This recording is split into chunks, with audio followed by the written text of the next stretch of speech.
What if everything you've been taught about handling stress, anxiety, and sleepless nights has been completely backwards? What if a man from 2,500 years ago discovered the one secret that could end your suffering tonight? Welcome to Moon Mind Temple. I'm about to share something that will sound impossible. There's a collection of stories so powerful that people who listen to them report falling into the deepest, most peaceful sleep they've had in years. Others say their anxiety simply vanished. Here's what's strange. These aren't just bedtime stories. They're ancient keys that unlock something already inside you, something that's been waiting patiently beneath all that worry and exhaustion. In the next 3 hours, you'll discover why a serial killer became Buddha's most devoted student, how a woman cured her rage with a mysterious bottle of water, and the 3 words Buddha spoke that instantly stopped a man from destroying his entire family. If it feels right, share where you're listening from in the comments. Are you lying awake in Chicago at 2 a.m., commuting through morning traffic in London? There's magic in knowing we're all here together, finding peace across every corner of this restless world. Grab the softest blanket you own, dim those lights, and settle into the quietest space you can find. For the next 3 hours, you don't need to fix anything, solve anything, or even stay awake. Just listen. These stories will work their ancient magic while you rest. Tonight, we discover what Buddha knew about the peace that's already yours.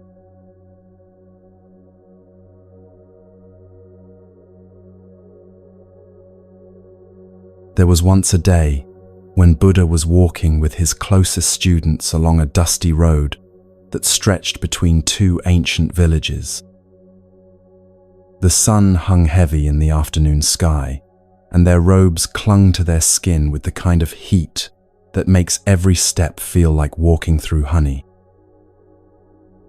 After hours of traveling, they came upon a beautiful lake that sparkled like scattered diamonds in the sunlight. Buddha paused at the water's edge, and his followers gathered around him, grateful for this moment of rest. The lake was perfectly still, so clear you could see smooth stones resting on the bottom and small fish darting between patches of sunlight.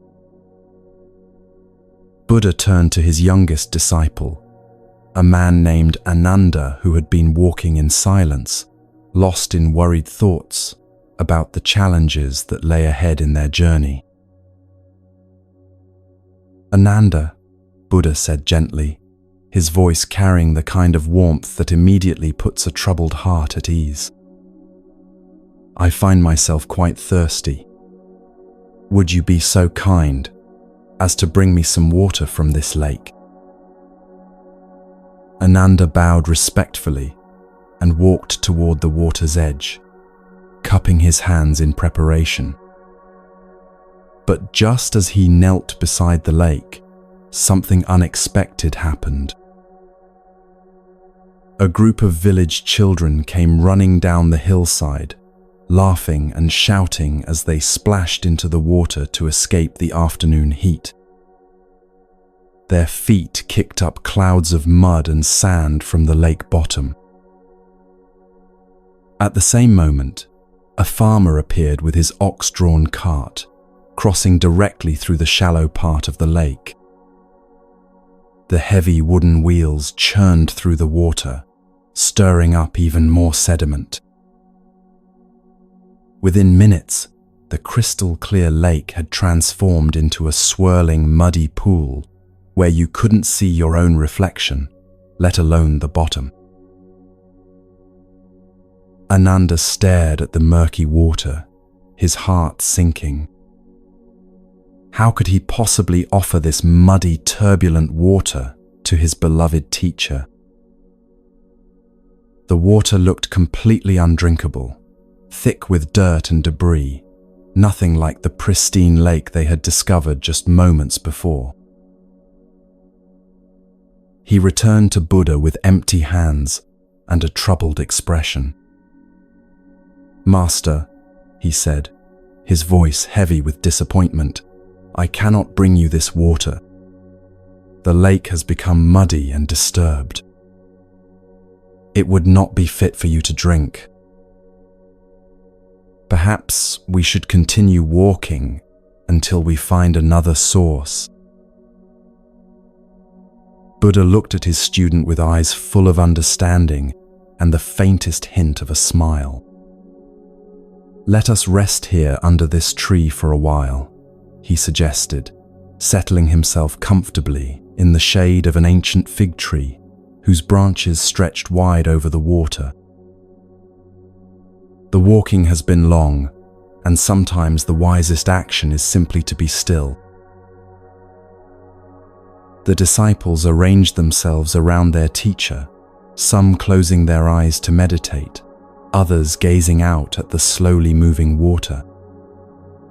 Time passed quietly, the kind of peaceful silence where you can hear your own heartbeat and feel the gentle rhythm of your breathing.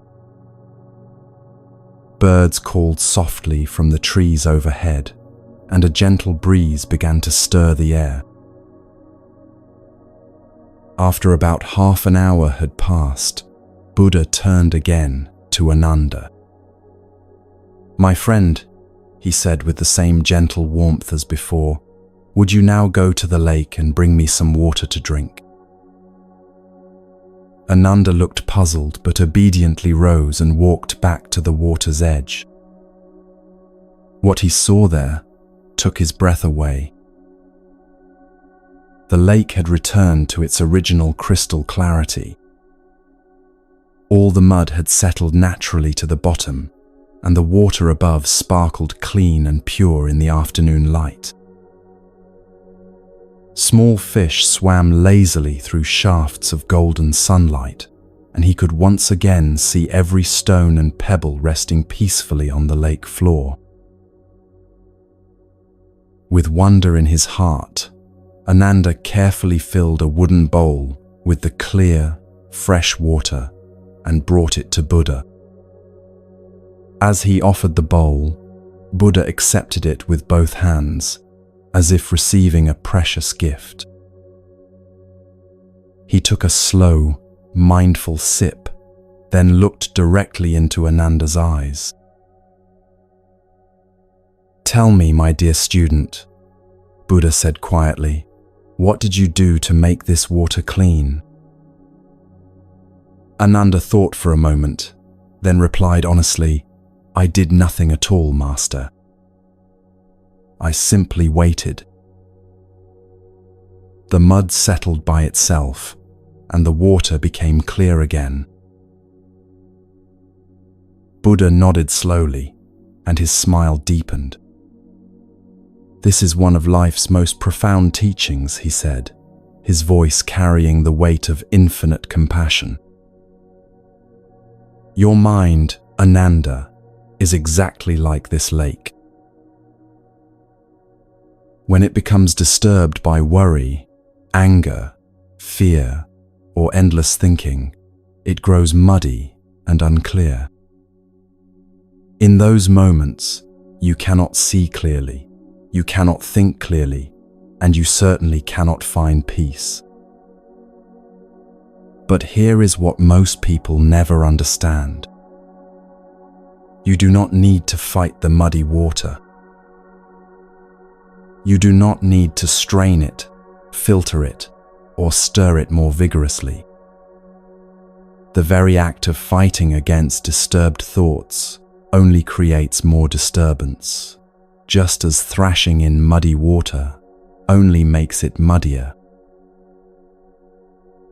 Instead, when your mind becomes turbulent with stress, worry, or overwhelming emotions, the wisest thing you can do is exactly what we did here by this lake. Simply be still. Do not judge the muddiness. Do not try to force clarity. Just allow yourself to rest and watch with gentle patience as your mind naturally returns to its original state of peace. In our modern world, we carry this ancient wisdom like a hidden treasure. When your day feels overwhelming, when anxiety clouds your thoughts, when stress makes everything seem impossible, remember this lake. Your racing mind is not broken. It is simply stirred up by the demands and pressures of daily life. The peace you seek is not something you need to create or achieve. It already exists within you, waiting patiently beneath the surface disturbance. Just as the lake never lost its essential purity, even when filled with mud, your mind never loses its natural clarity, even in moments of greatest confusion. This is why meditation works, why deep breathing helps, why stepping away from problems often leads to solutions. You are not adding peace to your life. You are allowing the peace that was always there to reveal itself once again. Tonight, as you listen to these stories, let yourself be like that lake. Rest. Be still. And trust that your mind knows exactly how to find its way back to the clarity that is your birthright.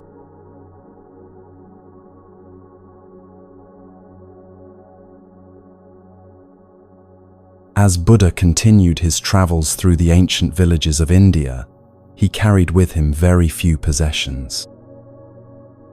Among these simple belongings was a beautiful ceramic bowl that had been gifted to him by a devoted villager whose sick child Buddha had helped heal through his compassionate presence.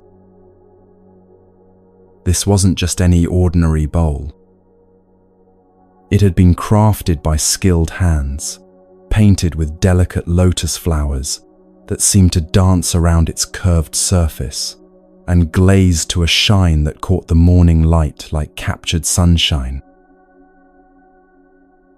The bowl had traveled with Buddha for many months, serving him faithfully during countless meals, shared with his disciples under starlit skies and in humble village homes.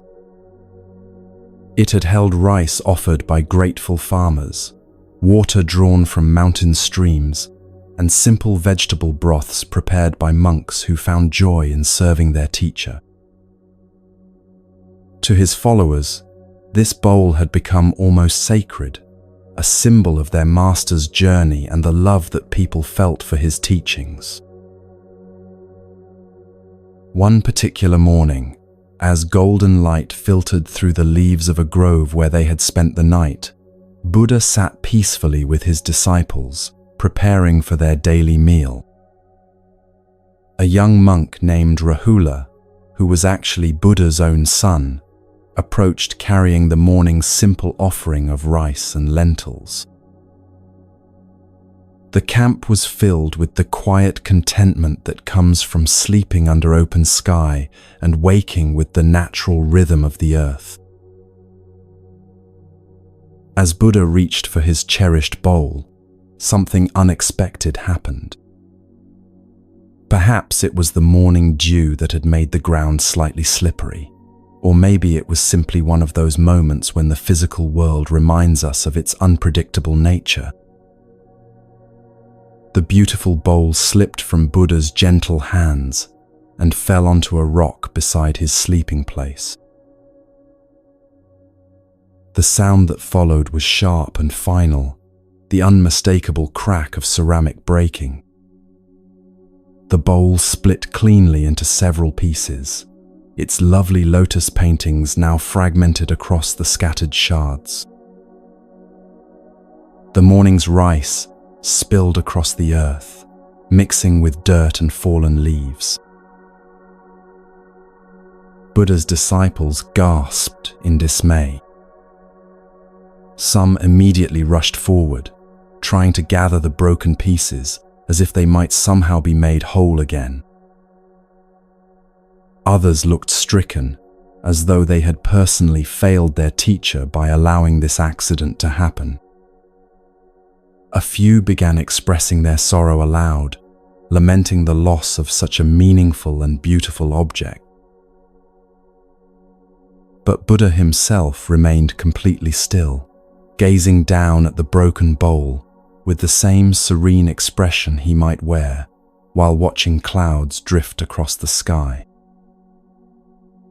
There was no flash of disappointment in his eyes, no tight grip of frustration around his mouth, no hurried movement to salvage what remained.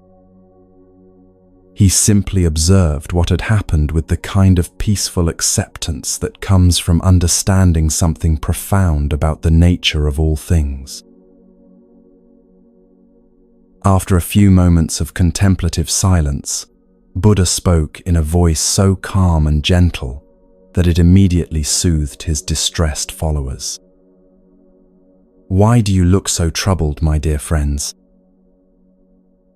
he asked, his tone carrying genuine curiosity rather than any hint of sadness or loss. "Master," one of the older disciples replied, his voice heavy with concern, "your beautiful bowl is broken. The bowl that was given to you with such love, that has served you so faithfully, it's gone. How can we not feel sorrow at such a loss?" Buddha smiled with the kind of warmth that immediately lightens a heavy heart. He gestured gently toward the scattered pieces.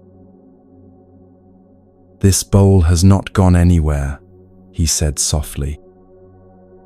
"It is exactly where it has always been, right here with us. It has simply changed its form. You see, my friends, when this bowl was whole, you called it beautiful and precious. Now that it has broken, you call it lost and worthless. But tell me, what has actually changed except your thoughts about it?" He picked up one of the larger pieces, turning it gently in his hands. "This fragment still carries the same lotus painting that brought you joy yesterday. The clay from which it was made is the same earth that nurtures the plants we eat. The hands that shaped it put the same love and skill into their work, whether the bowl stands whole or lies in pieces. The only thing that has truly changed is your attachment to a particular form. You loved the bowl when it served your idea of what a bowl should be. But your love was conditional, dependent on the bowl remaining exactly as you wanted it to remain forever. This is where we create our own suffering," Buddha continued, his voice carrying the gentle authority of someone who had seen deeply into the heart of human pain. "We fall in love with the temporary form of things, and then we suffer when those forms inevitably change. We forget that change is not something that happens to break our happiness. Change is the very nature of existence itself.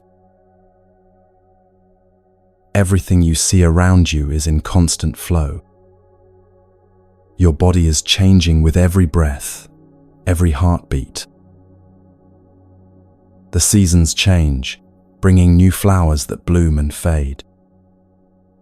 People enter our lives and eventually depart. Even the mountains and oceans are slowly transforming, though we cannot see it happening. When we truly understand this impermanence, We don't love things less. We love them more freely. We appreciate the morning sunlight without demanding it stay forever. We enjoy a friend's laughter without clinging to that exact moment. We receive gifts with gratitude while holding them lightly, knowing their forms will change, but their essence remains. Buddha set down the broken piece and brushed the rice dust from his hands. "This bowl served me perfectly when it was whole," he said with deep contentment. "Now it serves me perfectly by teaching us about the freedom that comes from releasing our grip on how we think things should be. True peace doesn't come from keeping our possessions intact, our relationships unchanging, or our circumstances exactly as we prefer them. True peace comes from understanding that we can find joy and meaning in every form that life takes, whole bowls and broken ones, sunny days and rainy ones, moments of gain and moments of loss. When you no longer need life to be different than it is, you discover that life is already perfect, exactly as it unfolds. This doesn't mean you become passive or stop caring. It means you learn to flow with reality instead of fighting against it. Tonight, as you rest, consider what broken bowls you might be carrying in your own heart. What changes have you been resisting? What losses have you been turning into suffering by wishing they hadn't happened? See if you can hold these experiences the way Buddha held his broken bowl, with acceptance, with understanding, and with the deep peace that comes from knowing that nothing is ever truly lost. It only changes form, and every form has its own perfect purpose in the great unfolding of your life.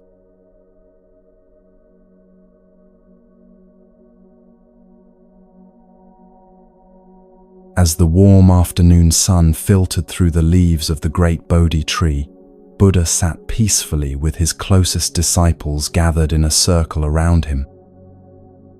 The day's teaching had covered many aspects of the path to enlightenment, but one young monk named Kassapa seemed troubled, shifting restlessly on his meditation cushion. Finally, he gathered the courage to approach his teacher with a question that had been weighing heavily on his heart. "Master," Kassapa said, bowing respectfully, "I find myself struggling with something that brings me great shame. Despite all my meditation practice and study of your teachings, I still find myself becoming angry over small things. Yesterday, when a fellow monk accidentally knocked over my water bowl, I felt such rage arise within me that I spoke harshly to him. How can I control this anger that seems to have a life of its own?" Buddha looked at his student with infinite compassion, recognizing the sincere desire for growth behind the question. Several other disciples leaned forward, for this was a struggle they too had experienced on their spiritual journey. The master smiled gently and settled himself more comfortably against the tree trunk. "My dear Kassapa," Buddha began, his voice carrying the warmth of understanding, "let me share with you a story that will illuminate the path beyond anger. Listen carefully, for within this tale lies medicine for the troubled heart." The disciples arranged themselves more attentively, knowing that their teacher's stories always contained profound wisdom, disguised as simple narratives. Buddha's eyes took on the distant look of someone seeing across both time and space as he began to speak. In a village not far from here, there once lived a woman named Priya, whose heart carried a storm that never seemed to calm. Though she possessed many wonderful qualities, a generous spirit, skilled hands, and deep love for her family, she struggled with anger that erupted like a volcano at the smallest provocation. If her husband left his sandals in the wrong place, she would explode into shouting that echoed through the entire neighborhood. If her children spilled water while helping with chores, her rage would fill their home with tension that lingered for hours. Even a neighbor's goat wandering into her garden would trigger harsh words that made grown adults look away in embarrassment. What made this truly heartbreaking, Buddha continued, his voice filled with compassion for all beings who suffer, was that Priya herself knew how destructive her anger had become. After each outburst, when the fire in her chest finally died down, terrible shame would wash over her. She would see her family's frightened faces, hear the echo of her own harsh words, and wonder how someone who loved her children so deeply could speak to them in ways that made them flinch. Late at night, she would lie awake, promising herself that tomorrow would be different. But morning would come, and within hours, some small frustration would trigger the same explosion, leaving her feeling more hopeless than before. Her husband began working longer hours, not because the crops demanded it, but because home felt like walking on broken glass. Her children learned to move quietly, speaking in whispers and avoiding anything that might accidentally awaken their mother's fury.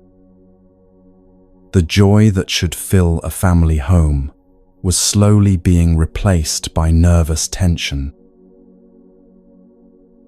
One morning, as Priya sat alone at her weaving loom, her hands trembling from another sleepless night of guilt, she heard a gentle knock at her door. When she opened it, she found a traveling sage standing there, an elderly man with kind eyes, and the sort of peaceful presence that immediately made her feel both hopeful and deeply ashamed. "Good morning, sister," the sage said, with a voice like warm honey. "I'm traveling through your village, and I wondered if you might spare a small portion of food for a hungry traveler." Priya's natural generosity awakened, and she invited the sage inside, quickly preparing a simple meal.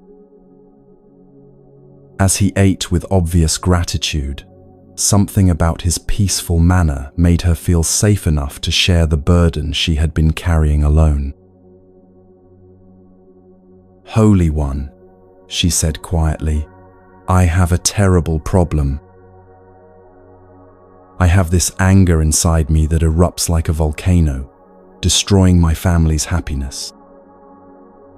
I love my husband and children more than life itself, yet I speak to them with such harshness that they've begun to fear me.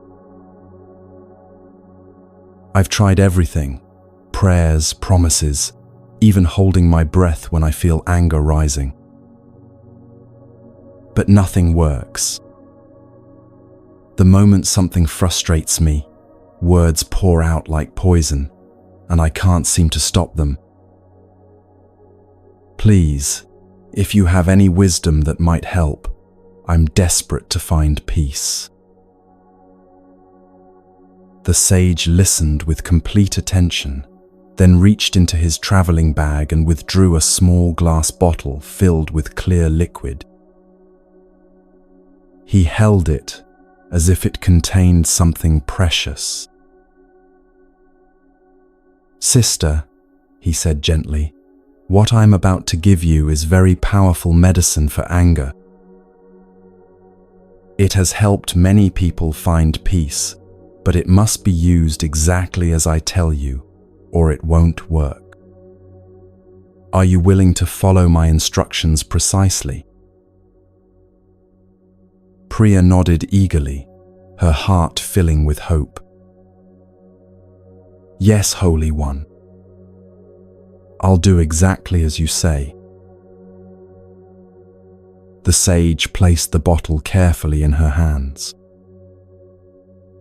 When you feel anger beginning to rise, even the smallest irritation, immediately take this bottle and place exactly 4 drops on your tongue. Then, and this is crucial, you must keep your mouth completely closed for 10 full minutes. Do not speak. Do not try to swallow quickly. Just let the medicine rest on your tongue while you remain silent. If you open your mouth even once during those 10 minutes, the medicine will lose all its power. But if you can remain silent for the full 10 minutes, you'll find that your anger dissolves completely.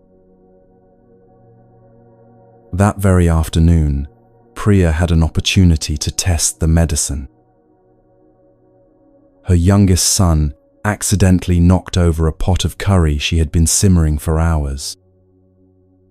She felt the familiar fire igniting in her chest, angry words already forming. But instead of letting them explode outward, she remembered the sage's instructions. With shaking hands, she retrieved the bottle, placed 4 drops on her tongue, and pressed her lips firmly together. At first, the anger still raged inside her, demanding expression. But with her mouth sealed, the angry thoughts had nowhere to go. They swirled for a few minutes, then gradually began to lose intensity.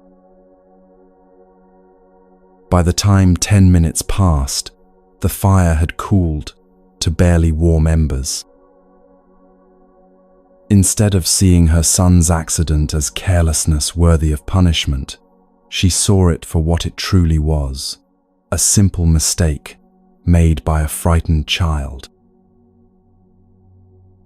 When she finally opened her mouth, her words surprised everyone. "It's okay, my dear one," she said gently. "Accidents happen. Let's clean this up together." Day after day, Priya used her medicine, and each time the same miracle occurred.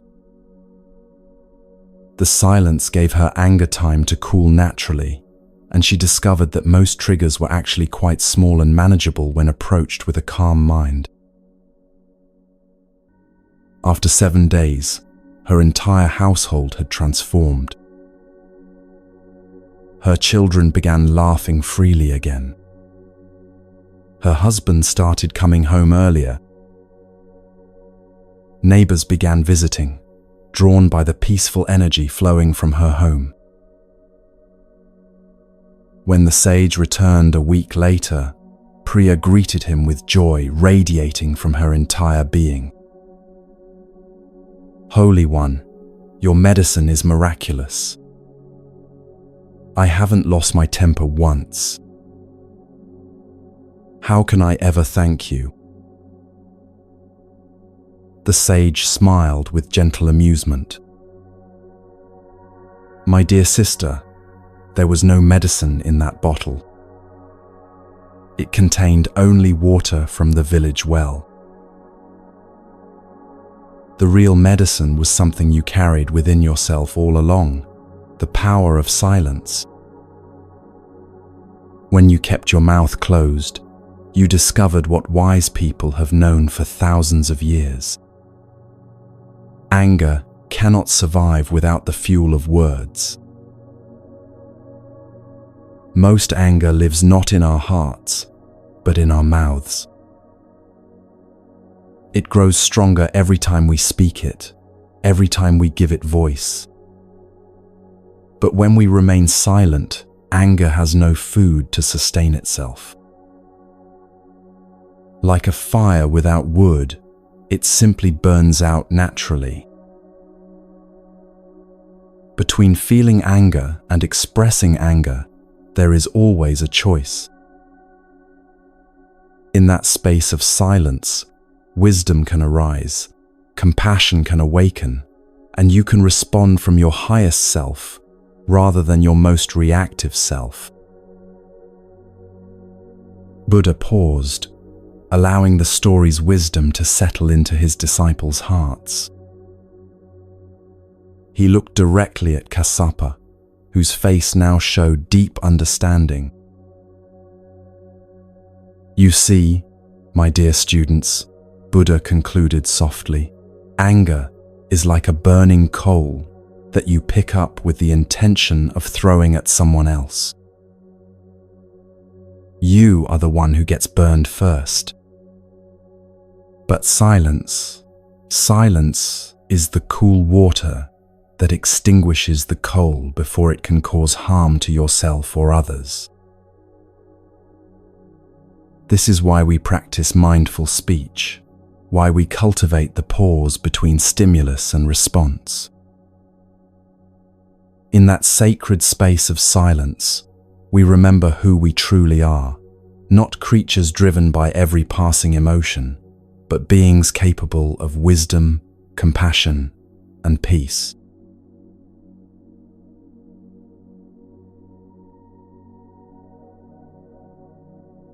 As word spread through the countryside that Buddha had arrived in the village of Rajagriha, people came from many miles around to seek his wisdom and find relief from their various forms of suffering.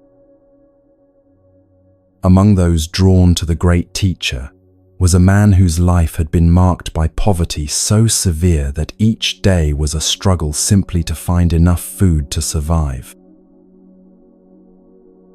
His name was Kanthaka, though few people knew it, for he was known to most simply as the beggar, a thin, weathered man who could be seen each morning, walking through the village streets with empty hands extended, hoping for a few coins or a small portion of food from anyone willing to spare it. His clothes were patched and faded from years of wear, his sandals held together with strips of cloth, and his belongings consisted of nothing more than a small cloth bundle containing a wooden bowl and a tattered blanket. Kanthaka's days followed the same difficult pattern. He would rise before dawn in whatever sheltered corner he had found to sleep, often under the eaves of a temple or in the doorway of a closed shop, and begin his daily rounds through the village. Sometimes people would take pity on him and offer a handful of rice or a small copper coin, but just as often he would encounter turned backs, closed doors, and faces that looked through him as if he were invisible. What made his poverty even more painful was the constant comparison he couldn't help but make with the lives of others around him. He would watch merchants counting their profits in the marketplace, see families sharing abundant meals in their comfortable homes, and observe well-dressed children playing with toys he could never afford. Each sight seemed to deepen his sense of being forgotten by fortune, abandoned by the gods, and cursed with a fate he had done nothing to deserve. Night after night, as he settled into whatever shelter he could find, Kanthaka would look up at the stars and wonder why life had been so cruel to him. "Why was I born into such poverty?" he would whisper to the darkness. "What terrible thing did I do in a past life to deserve this endless struggle? Why do the gods smile on others while turning their faces away from me?" When news reached him that the great Buddha, the awakened one whose wisdom was said to bring peace to even the most troubled hearts, had come to their village, Kanthaka felt a spark of hope ignite within his chest. Perhaps this holy man would have answers to the questions that tormented him, or better yet, perhaps he might even possess the power to change his circumstances entirely. For several days, Kanthaka positioned himself along the path that led to the grove where Buddha was staying, watching the steady stream of visitors who came and went. What struck him as remarkable was the transformation he witnessed in people's faces. They would arrive looking burdened, worried, or sad, but when they returned from their audience with the teacher, their expressions had changed completely. There was a lightness in their steps, a peace in their eyes, and sometimes even quiet joy radiating from their entire being. If this Buddha can bring such transformation to others, Kanthaka thought to himself, surely he can help someone like me who needs it more than anyone. With this hope filling his heart, he finally gathered the courage to join the line of people waiting to speak with the enlightened teacher. When his turn finally came, Kanthaka found himself standing before a man whose presence was unlike anything he had ever experienced. Buddha sat peacefully beneath an ancient banyan tree, and though he wore the simple orange robes of a monk and possessed no material wealth, there was something about him that radiated a richness far beyond anything money could buy. His eyes held depths of compassion that seemed to see directly into Kanthaka's heart, and his smile conveyed an acceptance so complete that the beggar immediately felt both welcomed and understood. Kanthaka prostrated himself before Buddha, then looked up with eyes full of pain and confusion.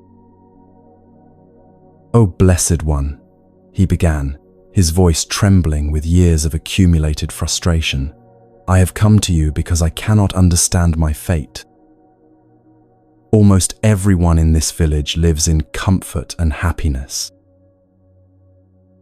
They have food on their tables, roofs over their heads, and money in their pockets. But I have nothing. I am forced to beg for every morsel of food, every tiny coin just to survive another day. Why have the gods been so cruel to me? What terrible wrong have I committed to deserve such poverty, while others are blessed with abundance? I work when I can find work. I harm no one. I try to be respectful to all I meet. Yet I remain trapped in this life of endless want and need. Please, if you have any wisdom that can explain my suffering or any power that might change my circumstances, I beg you to help me." Buddha listened to every word with the kind of complete attention that made Kanthaka feel as though his pain was being truly heard for the first time in his life. When the beggar finished speaking, Buddha looked at him with infinite gentleness and said something that initially shocked him. "My dear friend," Buddha said softly, "you are poor because you have never learned to give." Kanthaka's eyes widened in disbelief, and he could barely contain his reaction.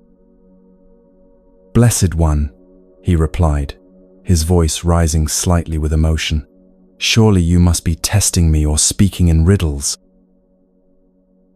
How can you suggest that I should give when I am the one in need of receiving? Look at me. Look at these empty hands, these patched clothes, this thin body that shows the marks of countless hungry days. I have absolutely nothing to give to anyone. I can barely keep myself alive from one day to the next. How can someone who must beg for survival be expected to give to others? I eat only what people are kind enough to share with me. I own nothing of value, have no money to spare, no possessions to offer. With respect, Blessed One, your words seem to mock my circumstances. Buddha's expression remained completely peaceful, and he smiled with the kind of understanding that only comes from seeing deeply into the nature of reality. My friend, he said gently, you believe you have nothing to give, but this belief itself is what keeps you trapped in poverty. You are far richer than you realize, but you have never learned to recognize the treasures you carry with you every single day. Look at your face. Do you not have a smile? That smile is a gift more precious than gold to someone who is drowning in sadness. A genuine smile costs you nothing, yet it can light up another person's entire day. When you smile at a child, at an elderly person struggling with heavy burdens, at anyone who crosses your path, you give them a moment of joy that no amount of money can purchase. You have a mouth and a voice. Do you not have the ability to speak kind words? Words of encouragement to someone who feels hopeless. Words of comfort to someone in pain, words of appreciation to someone who has been ignored. These words are treasures that create more abundance than overflowing granaries. You have eyes. Do you not have the power to look at others with compassion and understanding instead of judgment? When you truly see someone, when you look past their outer circumstances to the human heart that beats within them, you give them the gift of being valued. This is wealth beyond measure. You have hands and strength in your body. Can you not offer help to someone who needs it even more than you do? An elderly person carrying a heavy load, a mother struggling with small children, a neighbor trying to repair something broken. Your assistance, freely given, creates bonds of community and kindness that are the true foundation of prosperity. Buddha paused, allowing his words to penetrate Kanthaka's understanding, then continued with even greater gentleness. You see, my friend, you have been looking at wealth completely backwards. You believe that you must first have material possessions before you can afford to be generous. But the truth is exactly the opposite. Generosity creates abundance, not the other way around. When you give freely from what you do have, your smile, your words, your attention, your help, you send a message to the universe that you are not someone who lacks, but someone who has enough to share. This shift in your inner attitude changes everything about how life responds to you. The poverty you experience is not truly about money or possessions. It is about a mindset of scarcity that sees only what is missing instead of recognizing what is already present. Once you release this inner sense of lack and begin to give from the abundance you already possess, you will discover that the outer circumstances of your life begin to shift as well. As Buddha's words settled into his heart, Kanthaka felt something profound shifting within him. For the first time in years, he began to see possibilities instead of only limitations. He realized that every day brought him countless opportunities to give opportunities he had been blind to because he had been so focused on what he lacked rather than what he possessed. From that day forward, Kanthaka began to live differently. He started each morning by looking for ways to serve others, offering his genuine smile to everyone he met, speaking words of encouragement whenever possible, and helping wherever his hands could be useful. Gradually, people began to respond to him differently, seeing him not as a burden but as a blessing. Opportunities for work appeared, friendships developed, and his circumstances slowly but steadily improved. Most importantly, he discovered that true wealth had been with him all along, not in his empty pockets, but in his capacity to bring light to others' lives through the simple gifts of presence, kindness, and care.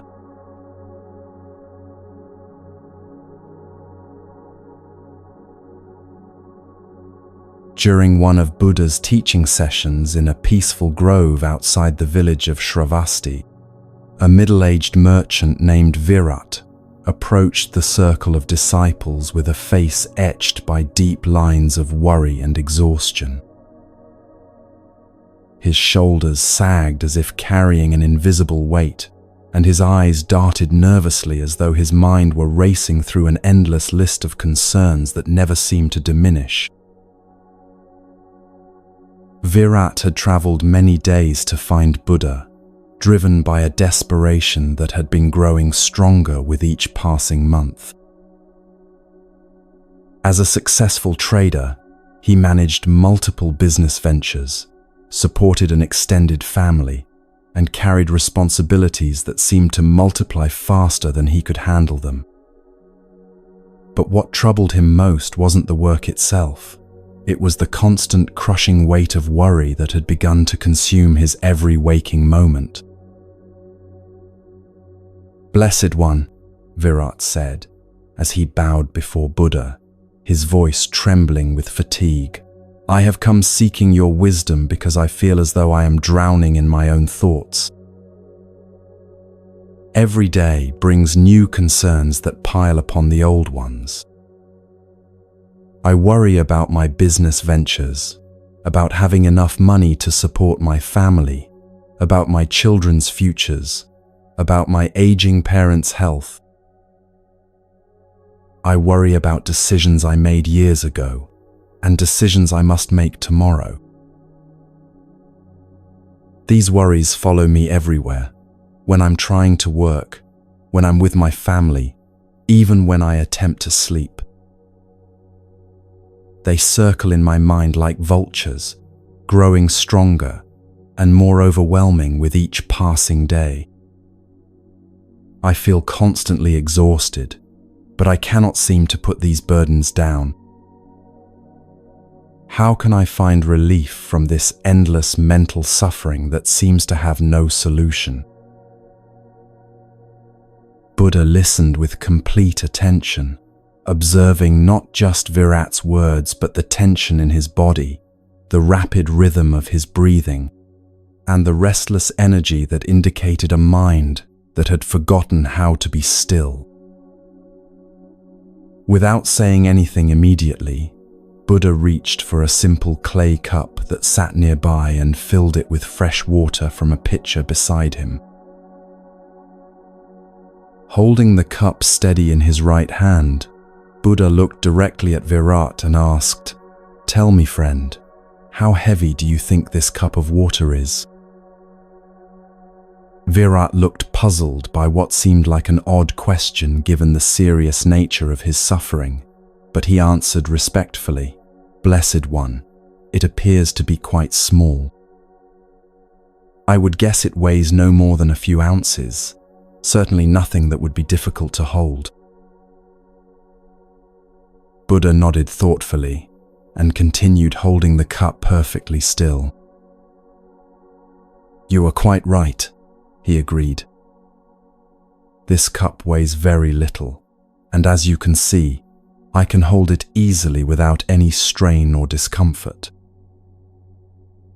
But tell me, what do you think would happen if I continued to hold this cup for the next hour without setting it down?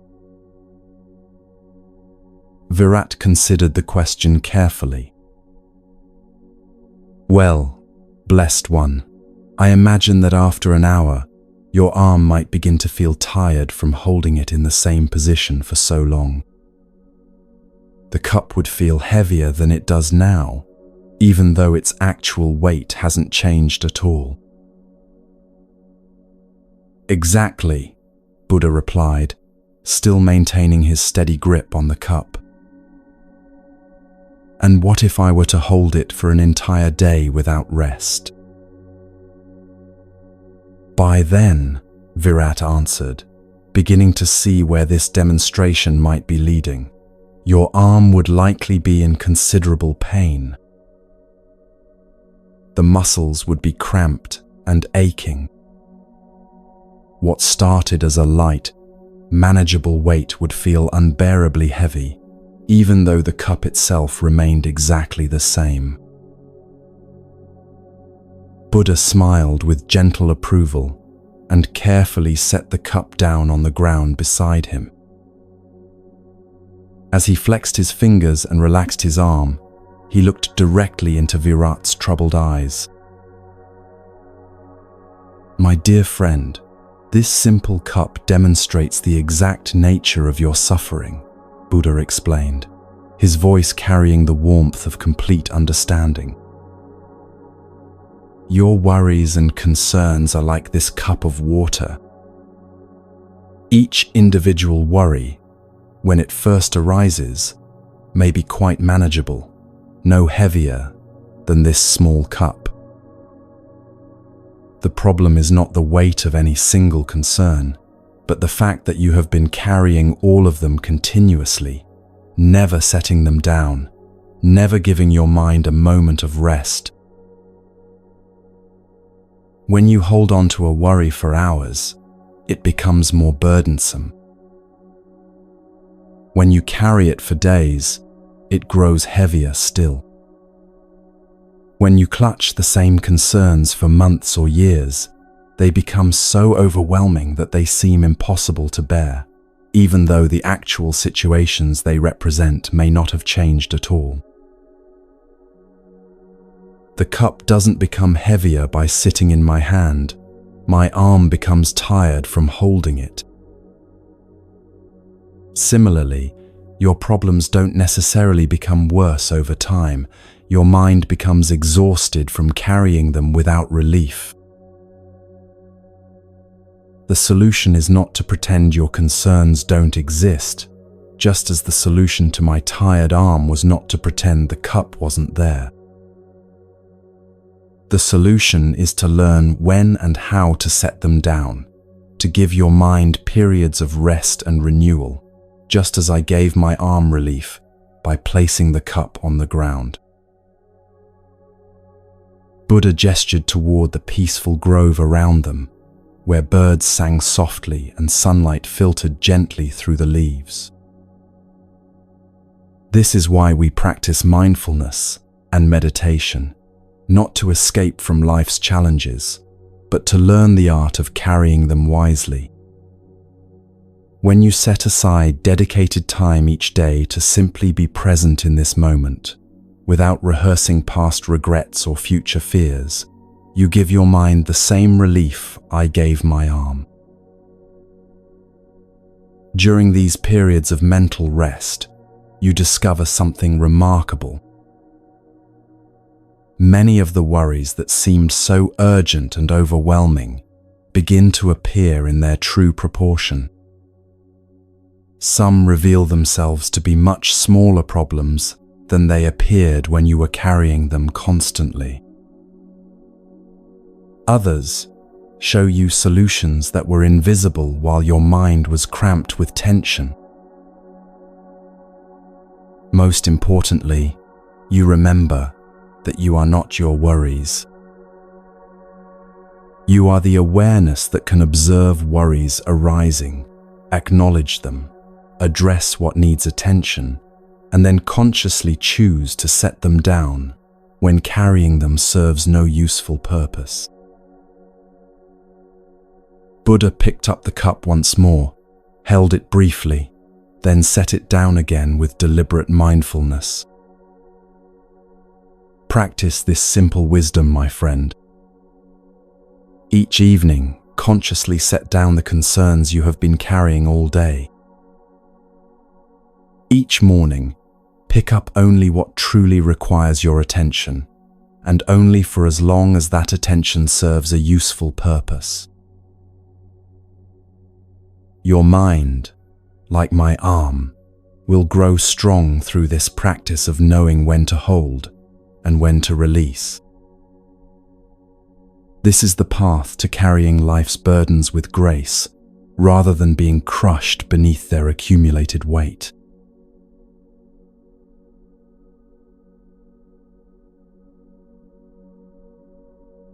There came a time in Buddha's life when his disciples, having heard many teachings and witnessed countless demonstrations of their master's wisdom, felt ready to understand the deepest truths of existence.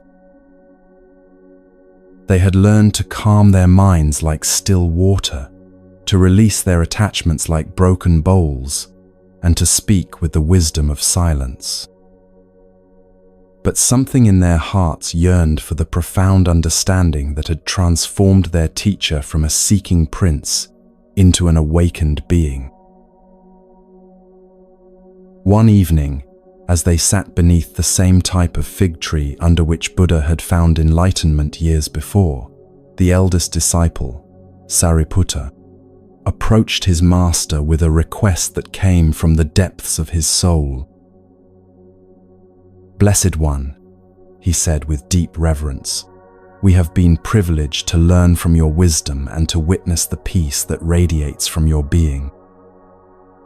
But we hunger to understand the foundation upon which all your teachings rest. Would you share with us the story of that sacred night when you discovered the truths that set you free from all suffering?" Buddha's eyes grew distant, as if seeing across the years to a time when he was still Prince Siddhartha, still searching, still carrying the weight of questions that seemed to have no answers. The other disciples gathered closer, sensing that they were about to receive something precious, the intimate account of the moment when their teacher had crossed from darkness into light. "My dear friends," Buddha began, his voice carrying the depth of someone who had journeyed to the very heart of existence and returned with treasures beyond measure. "I will share with you not just what happened that night, but the 4 fundamental truths that revealed themselves to me, truths that explain why all beings suffer and how that suffering can finally come to an end." Before that night of awakening, I had been searching for 6 long years. I had practiced extreme austerities until my body was like a skeleton, thinking that by punishing my flesh, I could free my spirit.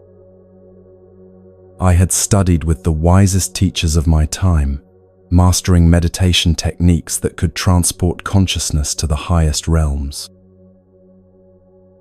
Yet despite all these efforts, the fundamental questions that had driven me from my palace remained unanswered. Why do all beings suffer? Why does life seem filled with dissatisfaction even for those who have everything they desire? Why do we experience moments of happiness only to watch them fade away, leaving us hungry for more? And most importantly, is there a way to find lasting peace in a world that seems designed to disappoint us? Buddha paused, and in that silence, his disciples could feel the weight of these universal questions that every human heart has pondered. They leaned forward, knowing they were about to receive answers that had eluded seekers for countless generations. On that full moon night in the month of Vaisakha, I approached a magnificent fig tree whose branches spread wide like protective arms. I had recently accepted a bowl of rice pudding from a kind village girl named Sujata, having realized that extreme asceticism was just another form of attachment to the idea that suffering the body would liberate the spirit. I spread a cushion of grass beneath that tree, the very tree that would later be known as the Bodhi tree, the tree of awakening. As I settled into meditation posture, I made a vow that would determine the course of not just my own destiny, but the spiritual heritage of countless beings who would follow. I will not rise from this spot, I declared to the universe itself, until I have found the answers that will free all beings from suffering.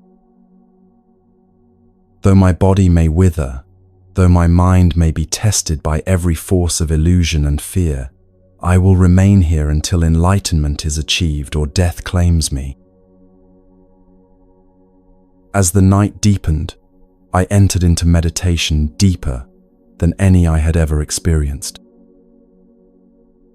It was as if layers of confusion and ignorance began peeling away from my consciousness like old bark falling from a tree.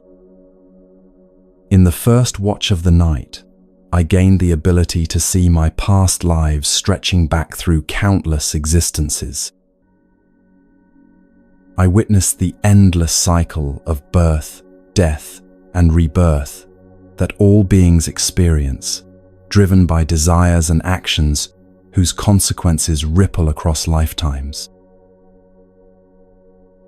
In the second watch, I developed the divine eye that could see the death and rebirth of all beings throughout the universe.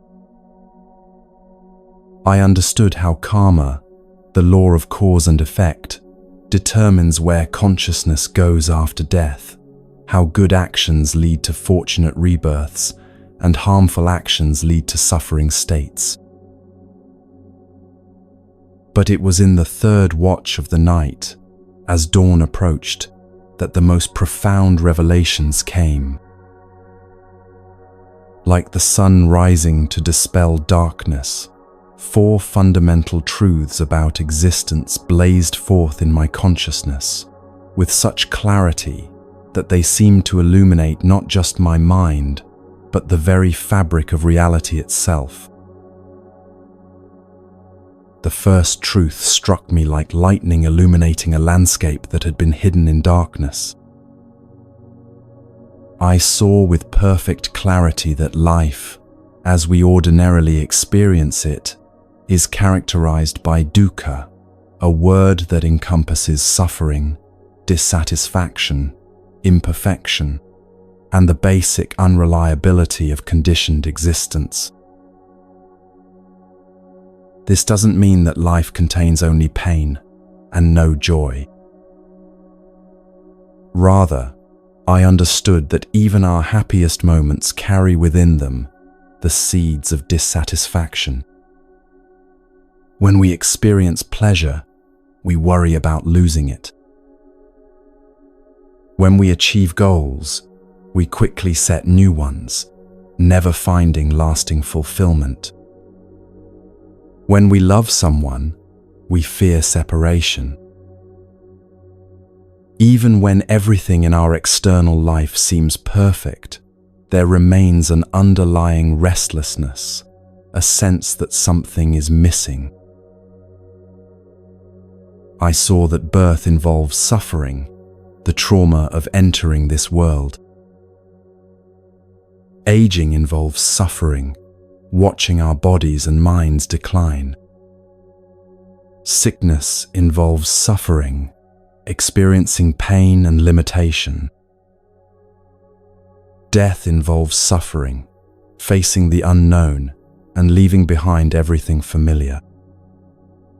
But beyond these obvious forms of suffering, I recognized the more subtle suffering that permeates all conditioned existence, the suffering of constant change, of never being able to hold on to anything permanently.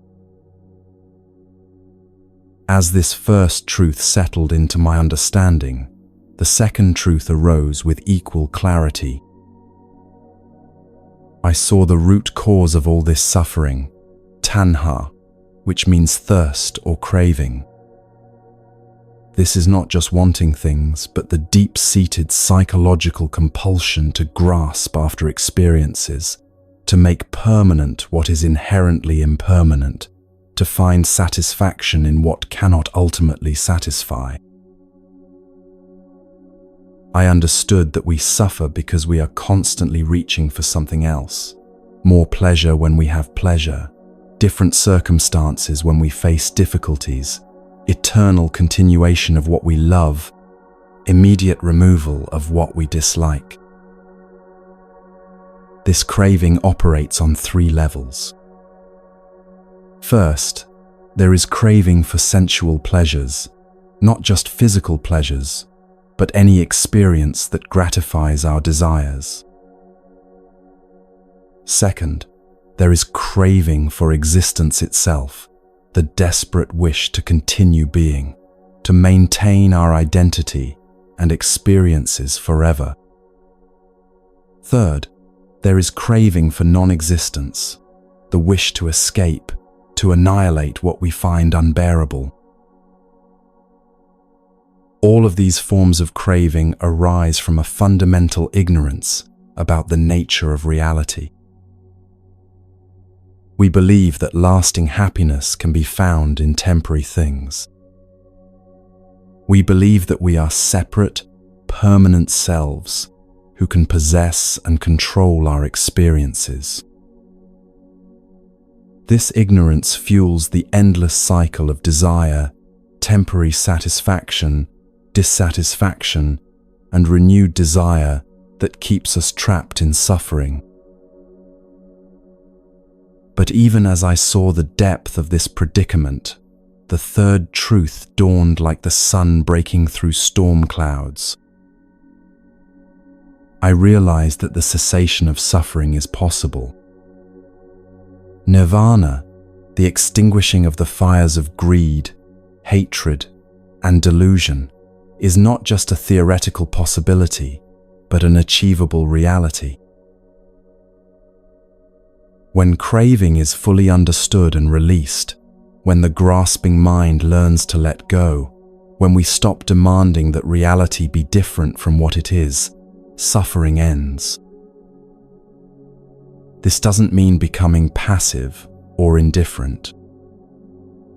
It means discovering a peace that isn't dependent on external circumstances, a joy that doesn't require constant feeding, a love that doesn't turn into attachment. Finally, as the first rays of sunlight touched the earth, the fourth truth revealed itself, the path that leads from suffering to freedom.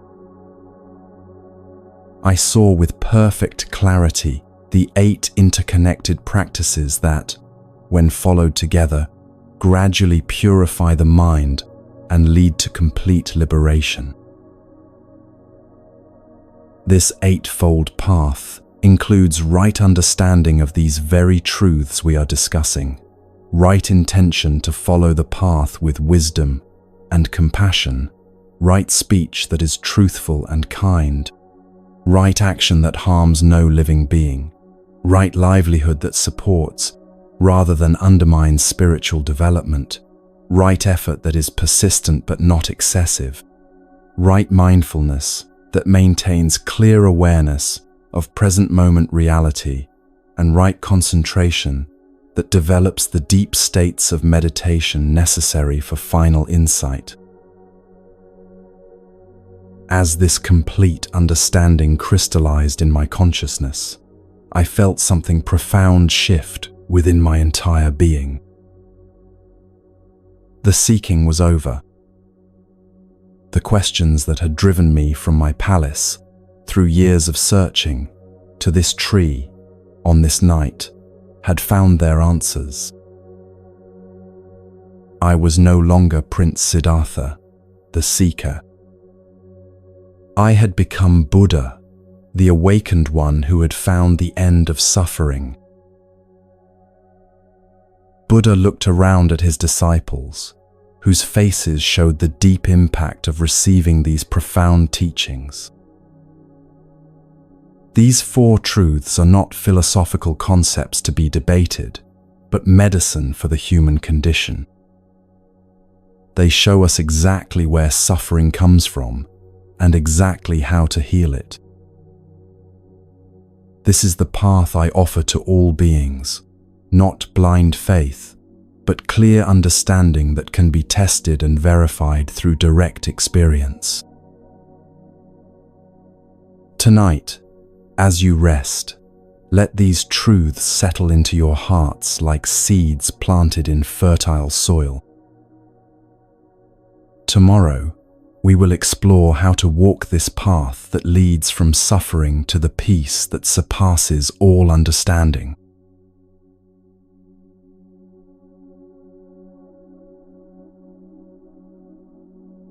As the disciples continued to absorb the profound teachings of the Four Noble Truths, Buddha noticed that while they understood the concepts intellectually, some still struggled with what it truly meant to live with complete selflessness. They had grasped the idea that attachment causes suffering, but the deeper question remained: how far should one's compassion extend? What does it look like to love so completely that even the self becomes an offering? Buddha settled more deeply beneath the spreading branches of their teaching tree, and his voice took on the quality of someone sharing a story that had traveled across many lifetimes to reach this moment. "Let me tell you about a king," he began, "whose generosity became so pure that it challenged the very gods to understand the depths of human compassion.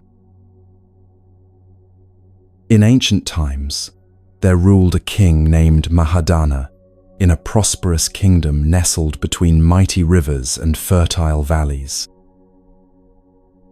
This was not just any ruler seeking to build monuments to his own glory, but a man whose heart had been opened by suffering early in his life. As a young prince, he had witnessed terrible famines that left children begging for grain, devastating floods that destroyed entire villages, and plagues that separated families forever. These experiences had planted a seed of understanding deep within his soul, that the happiness of a king means nothing if his people suffer, that personal wealth is meaningless when surrounded by poverty, and that true power lies not in taking, but in giving. When he ascended to the throne, King Mahadana made a vow that would define not just his reign, but the very essence of his being. "As long as I draw breath," he declared before his court and his people, "no one in my kingdom shall go without food, shelter, or care if it is within my power to provide it. My treasury exists not for my pleasure, but for the welfare of all beings. My palace doors shall remain open to any who need help, and my heart shall remain open to any who suffer." And so he lived, year after year, with a generosity that became legendary throughout the land. Farmers whose crops failed would find grain delivered to their homes from the royal granaries. Merchants who lost their goods to bandits would receive loans with no expectation of repayment. Orphaned children would be cared for as if they were the king's own sons and daughters. Even travelers from distant lands found themselves welcomed with the same warmth as beloved family members. But what made King Mahadana's generosity truly remarkable was not just its scope, but its spirit. He gave not to be praised, not to earn merit for a future life, not even to feel good about himself. He gave because he had come to understand that there was no real difference between his happiness and the happiness of others. When he fed a hungry child, he was feeding the hunger that lived in his own heart. When he sheltered a homeless family, he was healing the homelessness that all beings feel when separated from love. News of this extraordinary king eventually reached the realm of the gods, where such selfless compassion was spoken of with wonder and admiration. But among the divine beings, there was one who found it difficult to believe that any human could possess such pure motivation. This god named Indra had seen countless rulers who appeared generous in public while remaining selfish in private. Surely, he thought, this king's generosity must have limits. Driven by curiosity and perhaps a touch of divine skepticism, Indra decided to test the true depth of King Mahadana's compassion. Disguising himself as an old, frail beggar with clothes that hung in tatters and skin weathered by years of hardship, he appeared at the palace gates on a day when the king was holding his regular audience for any who needed assistance. When the disguised god's turn came to approach the throne, he walked forward with the unsteady gait of someone who had traveled far on tired feet. King Mahadana immediately rose from his throne and stepped down to meet the beggar at eye level, as was his custom with all who came seeking help. "Welcome, honored elder," the king said with genuine warmth, helping to steady the old man with his own hands. "Please, sit and be comfortable. What can I provide for you? Are you hungry? Do you need a place to rest? Whatever is within my power to give, I offer freely." The disguised Indra looked up at the king with eyes that seemed to peer directly into his soul. "Your Majesty," he said in a voice that quavered with age, "I have heard stories of your boundless generosity that seem too wonderful to believe. They say, there is nothing you would not give to help another. But surely such stories must be exaggerated. Tell me honestly, is there anything you would refuse to give if someone truly needed it?" King Mahadana considered the question with the seriousness it deserved, then answered with complete sincerity. "Honored Father, I have never encountered a request for help that I could not fulfill in some way. If someone needs food, I share what I have. If someone needs shelter, my palace has many rooms. If someone needs comfort, I offer my presence. I cannot imagine a situation where I would turn away someone who genuinely needed assistance." The beggar's eyes grew more intense, and his voice took on a quality that seemed to come from beyond the physical realm. But what if someone asked for something that seemed impossible to give? What if the request challenged everything you hold dear? What if helping another required the ultimate sacrifice? Without hesitation, King Mahadana replied, "Then I would make that sacrifice gladly. My life belongs not to me alone, but to all beings who might benefit from it. If my death could somehow serve the greater good, if it could relieve suffering or bring peace to others, then it would be a privilege to offer it." The disguised god leaned forward, his voice now carrying the weight of ultimate testing. "Then I ask you now, great king, give me your life. I am a hungry spirit who can only be satisfied by the sacrifice of one who has lived with perfect compassion. Will you die so that I might live?" The court gasped in horror at this impossible request. Guards moved forward to protect their beloved king, and courtiers began shouting that the old beggar must be mad. But King Mahadana raised his hand for silence, and his face showed no trace of fear or hesitation. "Of course," he said simply, as if he had been asked for a cup of water rather than his life. "If my death can truly serve to end your suffering, then it is not a loss, but the greatest gift I could possibly offer. Please, tell me how you would like this to be done, and I will comply immediately." The king's response was so immediate and genuine that even the disguised god was stunned. But King Mahadana had already begun to prepare, calling for his ministers to ensure the kingdom would be well governed after his death, speaking words of love to his family, and arranging for his wealth to be distributed among the poorest citizens.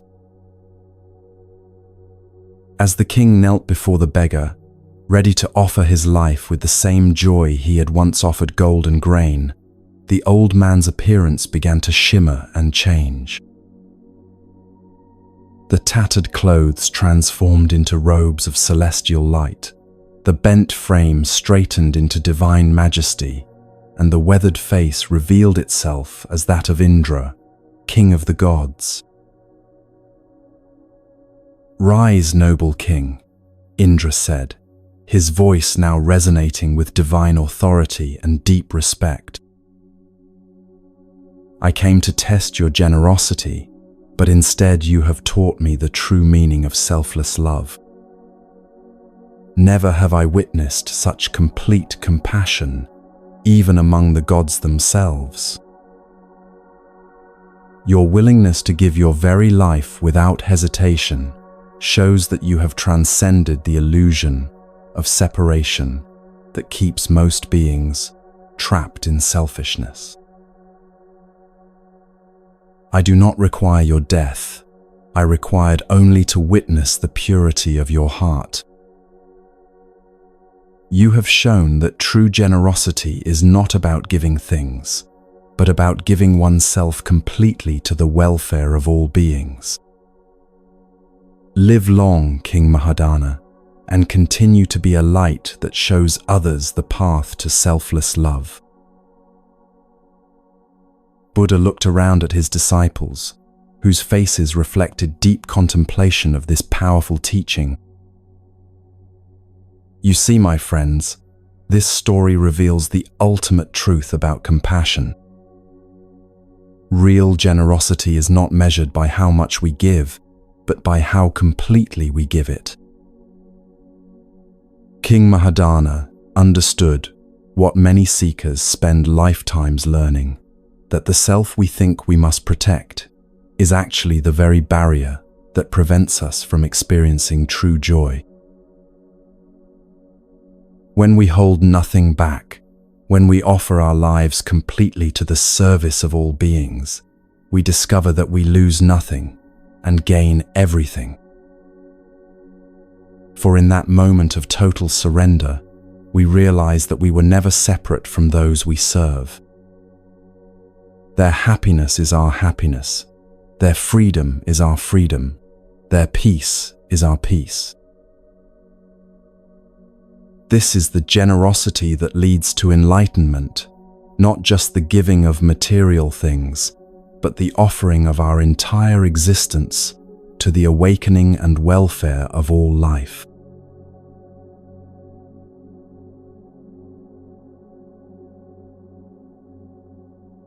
The profound teaching about King Mahadana's selfless generosity had left the disciples in a state of deep contemplation, their hearts opened to new understanding about the nature of true compassion.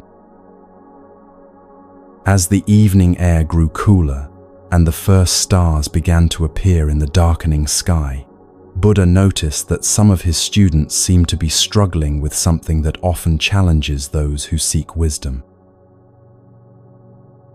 They had heard countless teachings, absorbed profound concepts, and understood intellectually the principles of the Dharma. Yet there was a restlessness in their eyes that suggested they were still trying to grasp enlightenment with their thinking minds, still attempting to capture truth in the net of words and concepts. Buddha recognized this struggle intimately, for he had once walked the same path of seeking understanding through accumulating knowledge rather than direct experience. Without saying anything about what he had observed, Buddha rose quietly and walked to a nearby lotus pond that reflected the early stars like scattered diamonds on dark water. The lotus plants grew abundantly there, their broad leaves floating serenely on the surface, while their pristine white blooms emerged untouched by the muddy water that nourished their roots. He selected a single lotus flower that had opened perfectly in the day's warmth, its petals pure and luminous in the twilight. Returning to where his disciples sat waiting, Buddha took his place before them in complete silence, holding the lotus gently in his right hand. The disciples expected him to begin speaking about the flower, perhaps to use it as a metaphor for the pure mind emerging from the mud of worldly existence, or to explain how its beauty demonstrated some profound truth about the nature of reality. They had grown accustomed to their teacher's skillful use of examples from nature to illuminate complex spiritual principles. But Buddha simply sat in perfect stillness, gazing at the lotus with a gentle smile, saying nothing at all. Minutes passed in complete silence. The disciples began to shift uncomfortably, wondering if their teacher was waiting for them to ask a question, or perhaps testing their patience in some way they didn't understand. Some of the monks exchanged puzzled glances, their minds racing as they tried to decipher what lesson Buddha intended to convey through this wordless display. Others attempted to analyze the symbolism of the lotus, mentally cataloging everything they had learned about its significance in spiritual teachings. A few closed their eyes and tried to meditate, thinking perhaps that was the appropriate response to their teacher's silence. But one disciple, the Venerable Mahakasyapa, looked at the flower and at Buddha's serene expression, and something extraordinary happened. Instead of trying to understand what the flower meant, instead of searching for hidden meanings or waiting for explanations, he simply saw what was there, the perfect simplicity of the moment, the complete teaching that existed beyond all words and concepts. A smile began to dawn on Mahakasyapa's face, not the smile of someone who has figured out a puzzle, but the smile of someone who has suddenly awakened from a dream of complexity into the brilliant simplicity of direct truth. His smile grew wider and more radiant as he realized that he had been looking everywhere for what was already completely present, seeking in elaborate teachings what was available in this very instant of pure awareness. Buddha noticed Mahakasyapa's transformation immediately, and his own smile deepened with the joy of a teacher whose student has finally understood not just the lesson, but the reality that transcends all lessons. Still holding the lotus, Buddha looked directly into Mahakassyapa's eyes and spoke the only words he would utter during this entire teaching session. I have the treasure of the true Dharma I, the wonderful mind of Nirvana, the true form of the formless, the subtle Dharma gate that does not rest on words and letters, but is a special transmission outside of all teachings. This I entrust to Mahakassyapa.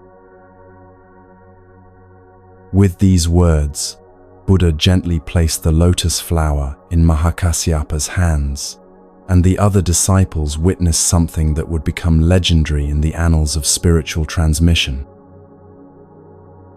They saw that understanding had passed between teacher and student in a way that had nothing to do with explanations, analysis, or intellectual comprehension. The deepest truth had been communicated in pure silence, recognized in a moment of direct seeing, and confirmed by the natural arising of profound joy. Later that evening, after the formal teaching session had concluded and most of the disciples had retired to their meditation huts, a small group approached Buddha with questions that had been burning in their hearts since the flower ceremony. "Master," asked Ananda, who served as Buddha's attendant and had witnessed countless teachings, "we don't understand what happened tonight. You held up a flower and said nothing, yet Mahakassyapa seemed to receive some profound transmission. What did he understand that we did not? What was the teaching in that silence?" Buddha looked at them with infinite patience and compassion, understanding their confusion, but also knowing that the very nature of their question revealed why they had missed the transmission. "My dear friends," he said gently, "you are asking me to explain in words what can only be understood beyond words. You want me to describe in concepts what exists prior to all concepts. This is like asking someone to capture the moon's reflection in a bucket of water. You may catch something that looks like the moon, but it is not the moon itself. What Mahakassyapa understood cannot be taught in the way I teach you about meditation techniques or ethical conduct. Those teachings point toward truth, like fingers pointing at the moon. But what happened tonight was direct contact with truth itself, like suddenly realizing you are the moon and have always been the moon. When I held up that flower, I was not trying to communicate any particular idea or concept. I was simply presenting reality as it is, perfect, complete, and utterly simple in every moment. Most of you immediately began thinking about the flower, analyzing it, waiting for me to explain its significance. Your minds were so busy looking for meaning that you missed the meaning that was staring you directly in the face. But Mahakassyapa did something different. He stopped thinking about the moment and simply entered it completely. He stopped trying to understand and simply allowed understanding to arise naturally. In that instant of pure presence, without the filter of concepts or the barrier of seeking, he recognized what has always been true, that every moment, every flower, every breath contains the complete teaching. You see, my friends, the deepest wisdom cannot be contained in books or captured in words. It lives in the space between thoughts, in the silence between sounds, in the stillness that exists right now as you listen to these words. All of my teachings are ultimately invitations for you to discover this wisdom that you already possess, this understanding that is your very nature. The flower I held tonight was not special. Any flower would have served the same purpose. The silence was not mysterious. It was simply the absence of unnecessary noise. The transmission was not magical. It was simply the recognition of what is always available when the mind stops grasping and allows itself to rest in natural awareness. This is why we practice meditation, why we cultivate mindfulness, why we study these teachings. Not to accumulate more knowledge, but to clear away the mental noise that prevents us from recognizing the wisdom that is our birthright. Not to achieve some special state, but to realize the perfection that exists in this very moment, exactly as it is. Tonight, as you rest, see if you can approach your experience the way Mahakasyapa approached that flower. Instead of thinking about your breathing, simply breathe. Instead of analyzing the sounds around you, simply listen. Instead of trying to understand peace, simply be peaceful. In that simplicity, you may discover that the greatest teachings are not heard with the ears, but recognized with the heart that has remembered how to be still.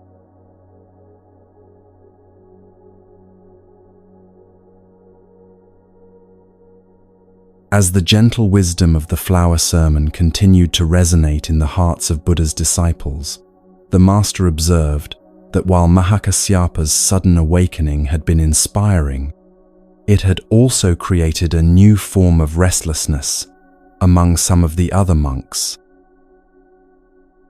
They began to wonder why their own enlightenment hadn't arrived with such apparent ease, why years of dedicated practice seemed to bring only gradual progress, rather than the dramatic breakthrough they had witnessed. One morning, as the community gathered for their daily teaching session, a young monk named Upali approached Buddha with a question that clearly carried the weight of deep frustration. His face showed the strain of someone who had been pushing hard against an invisible barrier, seeking something that seemed to remain perpetually just beyond his grasp. "Blessed One," Upali said, bowing respectfully but unable to hide the disappointment in his voice. "I have been practicing meditation for 3 years now, following your teachings with complete dedication.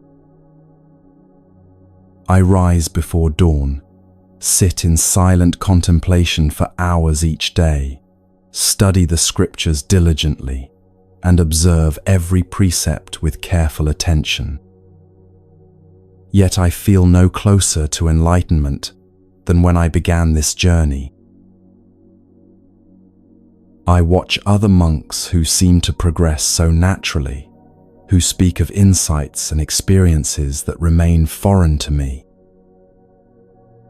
I see disciples like Mahakasyapa receiving profound transmissions that I cannot even comprehend, let alone experience myself. Sometimes I wonder if I am simply not suited for this path, if perhaps I belong to those beings who are destined to struggle through countless lifetimes before finding awakening. Master, how long will it take for me to reach enlightenment? What am I doing wrong that prevents me from making the spiritual progress I long for? Please, if you have any guidance that might help me understand why this journey feels so difficult, I would be grateful to receive it."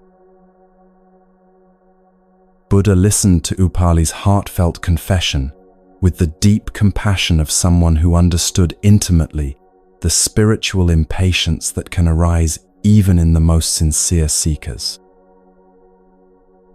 He recognized in this young monk's questions the same restless seeking that he himself had experienced during his own years of searching before enlightenment. Rather than offering immediate reassurance or simple answers, Buddha settled back against the great tree under which they were gathered and spoke in the tone of someone about to share a story that contained medicine for a very specific form of spiritual suffering. "My dear Upali," he began, "let me tell you about another monk who once struggled with the very same questions that trouble you now. This monk lived in a small monastery, nestled high in the mountains, where the air was clear and the silence was so profound that it seemed to invite the deepest contemplation. Like you, he was earnest in his practice, rising each day with the sun to begin long hours of meditation, study, and spiritual exercise. Like you, he had heard stories of other practitioners who seemed to achieve remarkable insights with apparent ease, and he couldn't understand why his own progress felt so slow and uncertain.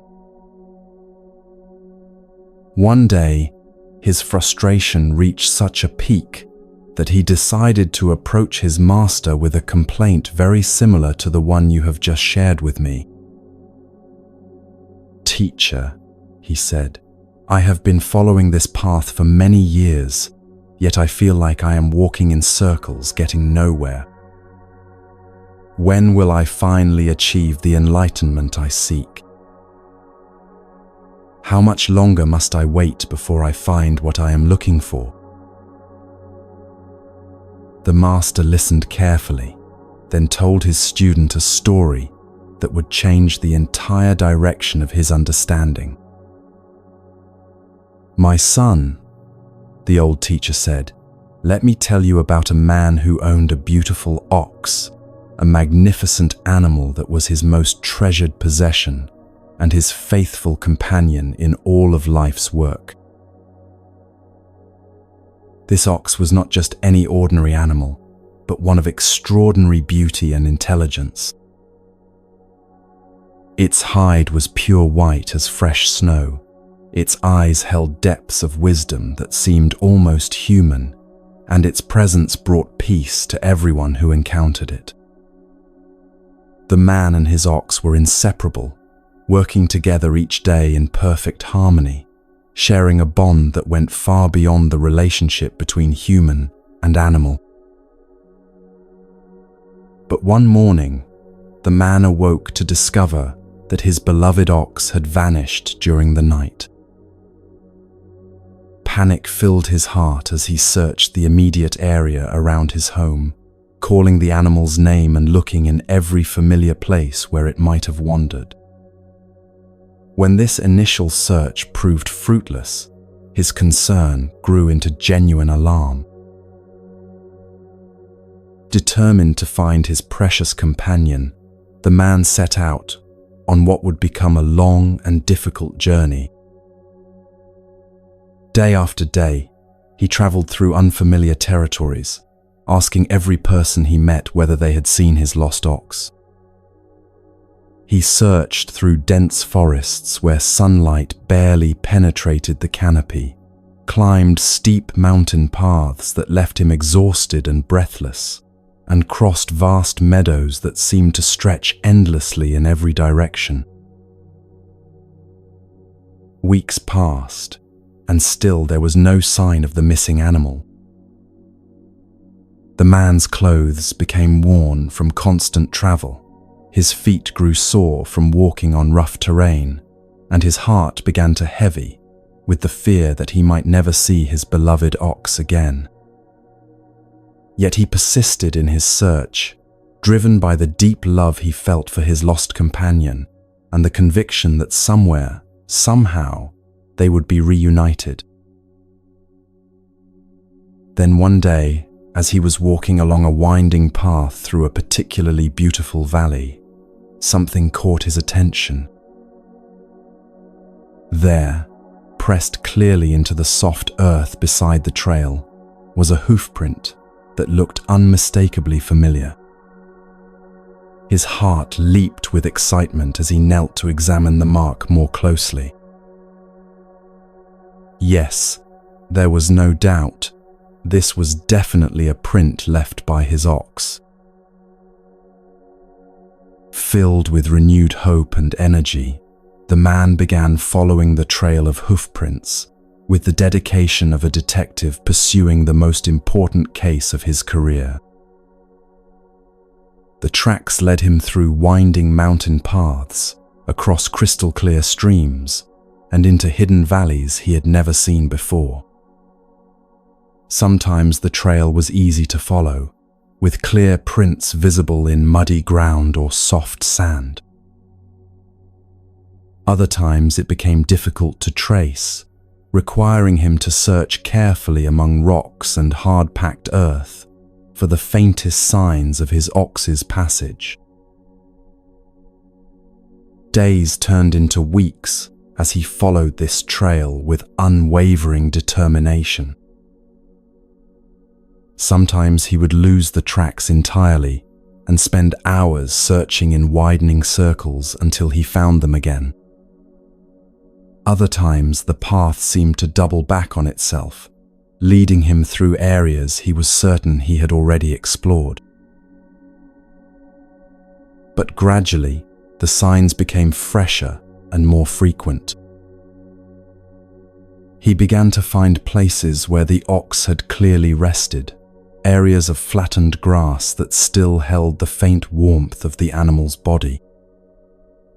He discovered trees where the bark had been rubbed, water sources where hoofprints were accompanied by disturbed mud that indicated recent drinking. Then, one glorious morning as he crested a small hill, the man saw something that made his heart sing with joy. There in a peaceful meadow below, grazing contentedly among wildflowers that swayed in the gentle breeze, was his beloved ox. The animal looked healthy and serene, its white coat gleaming in the morning sunlight, appearing completely at home in this beautiful natural setting. Hardly daring to believe his eyes, the man approached slowly, speaking in the gentle tones his ox had always loved. The animal looked up at the sound of his voice, and their eyes met across the meadow. Instead of running away, the ox began walking toward him with the calm dignity that had always characterized their relationship. When they were finally reunited, the man threw his arms around the ox's neck and wept with relief and joy. But as he held his cherished companion, something remarkable began to dawn on him. The ox hadn't been lost at all. It had simply been living naturally and peacefully in its true home. All those weeks of frantic searching, all that anxiety and desperation, had been based on the mistaken belief that something was missing when nothing had actually been lost. Even more profound was the realization that through his long journey of searching, the man himself had been transformed.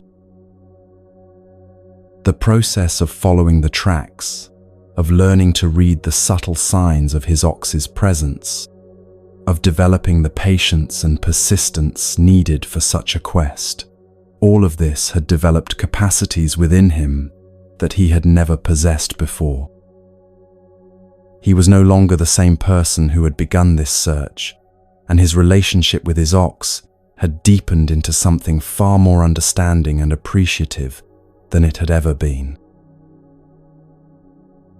As he led his ox home through familiar paths that now seemed fresh and beautiful in ways he had never noticed before, the man understood that the real treasure of his journey had not been finding what was lost, but discovering what had never been missing, the deep capacity for love, patience, and genuine appreciation that the search itself had awakened within his own heart. Buddha paused in his storytelling and looked directly at Upali, whose face had begun to show the dawning of new understanding. "Do you see, my dear student," Buddha said gently, "what this parable reveals about your own spiritual journey?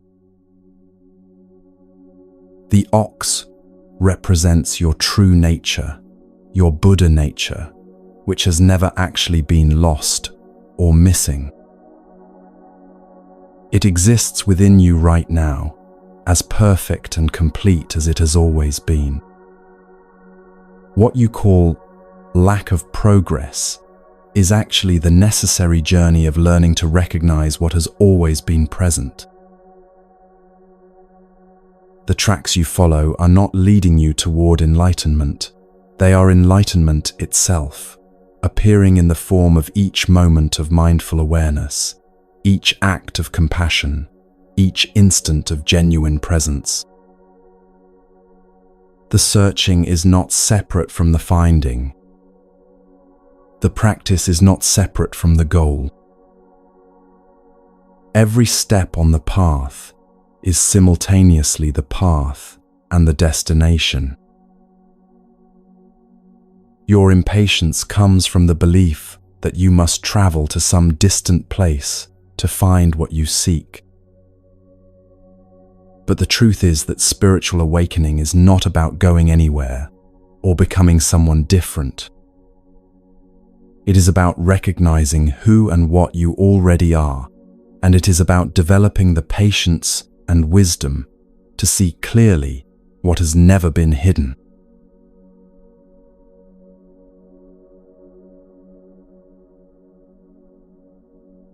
The profound teaching about the lost ox had clearly resonated with Upali and many of the other disciples who were beginning to see their spiritual journey in an entirely new light.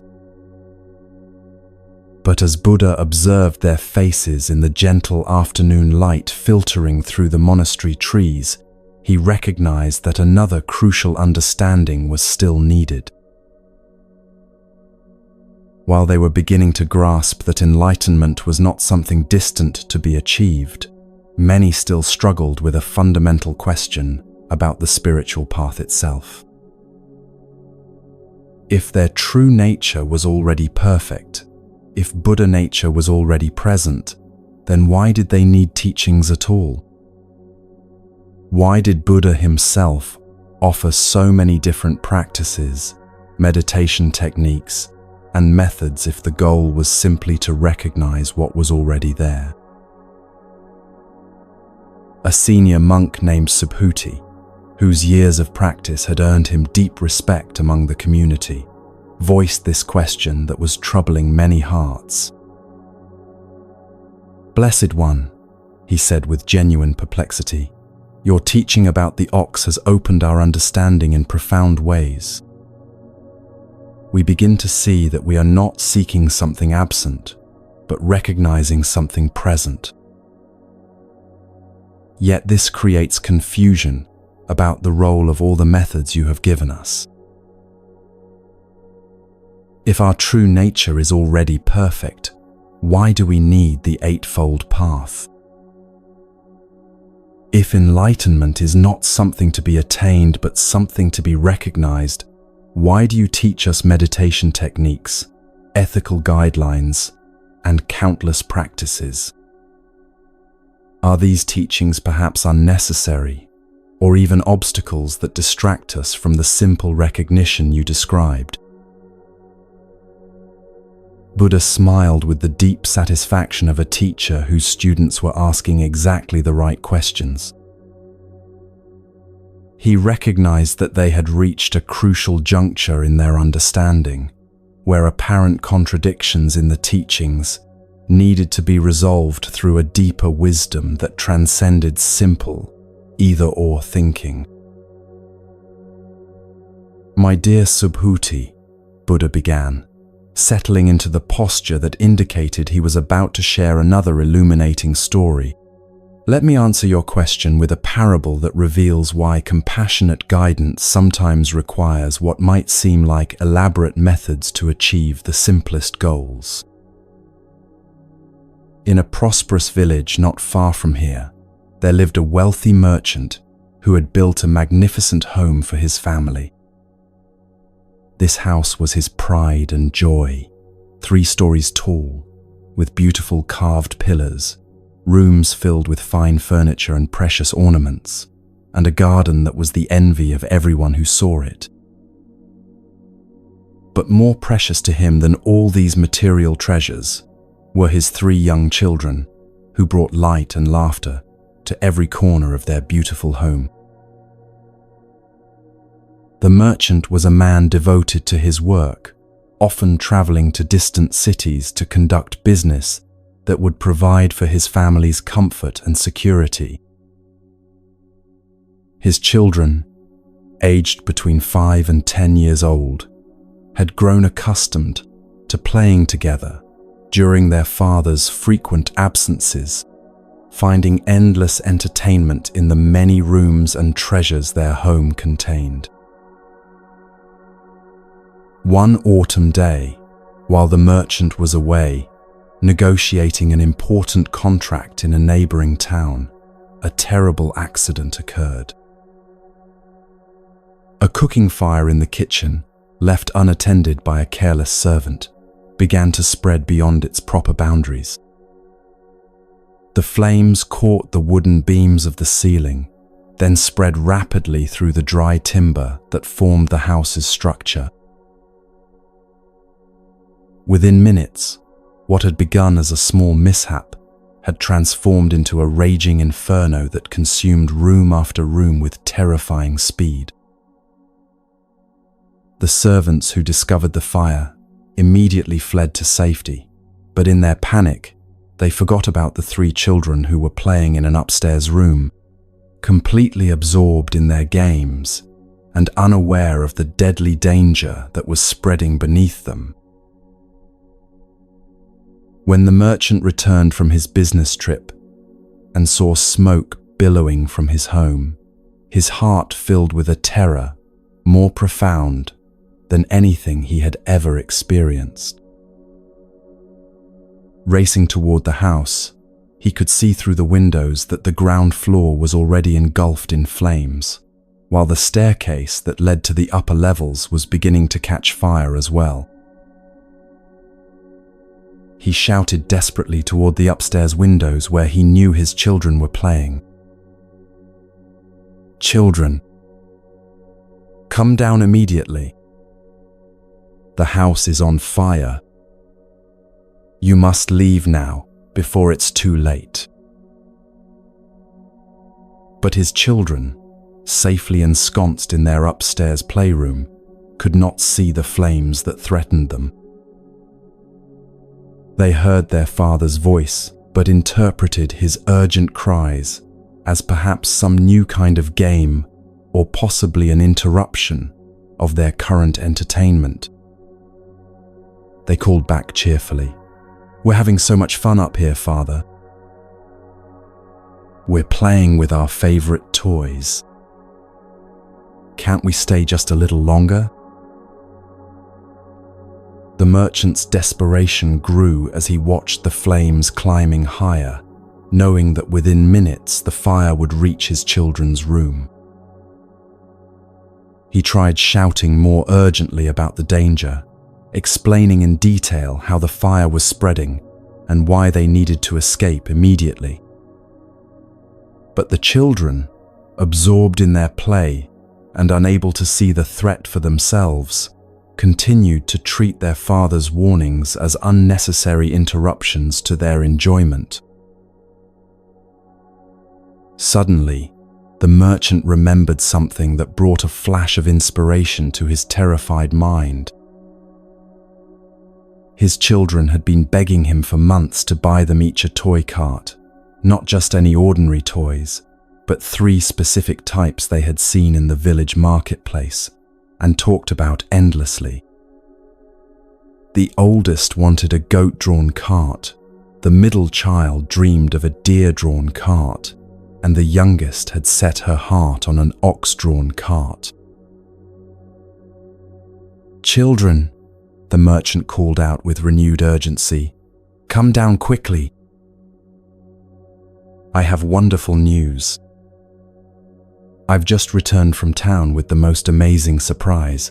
I've brought those special carts you've been wanting. There's a goat cart, a deer cart, and an ox cart waiting for you right outside. But you must come down immediately to see them." This promise had an immediate and dramatic effect. The children's excited voices could be heard through the window as they abandoned their current games and rushed toward the stairs. Within moments, all three came running out of the burning house, their faces bright with anticipation and excitement about the promised treasures. As soon as they were safely away from the flames, the merchant swept them into his arms, his heart overflowing with relief and gratitude that they were unharmed. The children looked around eagerly for the carts he had promised, their eyes scanning the area in front of the house. "Father," the oldest child asked, "where are the carts you told us about? We don't see the goat cart or the deer cart or the ox cart you promised." The merchant, still trembling from the terror of nearly losing his children, looked at their innocent faces and made a decision that came straight from his heart. He had promised them 3 separate carts to entice them to safety, but now he realized he wanted to give them something far more wonderful than what he had originally described. The next day, he presented them with a single magnificent cart that surpassed anything they could have imagined. It was beautifully crafted from the finest woods, decorated with precious gems that sparkled in the sunlight, and large enough for all 3 children to ride together. Instead of being pulled by ordinary animals, it was drawn by a magnificent white ox whose beauty and gentleness made it seem almost magical. The children were absolutely delighted with this gift, which exceeded their original wishes in every possible way. They soon forgot entirely about the 3 separate carts they had initially wanted, finding far more joy in sharing this one extraordinary treasure than they ever could have found in individual toys. As the merchant watched his children playing happily with their new cart, safe from the fire that had completely destroyed their old home, he reflected on the strange wisdom of what had occurred. He had used the promise of lesser gifts to guide them away from danger toward a greater gift than they had ever imagined possible. Buddha paused in his storytelling and looked around at his disciples with eyes that sparkled with gentle humor and profound compassion. "Do you see, my dear students, what this parable reveals about the nature of spiritual teaching? The burning house represents samsara, this world of suffering, attachment, and endless cycling through birth and death. Most beings, like the children absorbed in their games, are so distracted by temporary pleasures and concerns that they cannot see the danger that surrounds them. They cannot perceive how their attachments to worldly things are actually the source of their suffering. I am like the father who sees the fire clearly and calls out warnings, but beings cannot understand the urgency of spiritual practice when described in abstract terms. So out of skillful compassion, I offer different teachings to different people according to what will motivate them to begin the journey away from suffering. To some, I promise the peace of concentration. To others, I describe the joy of loving kindness. To still others, I speak of the wisdom that comes from understanding emptiness.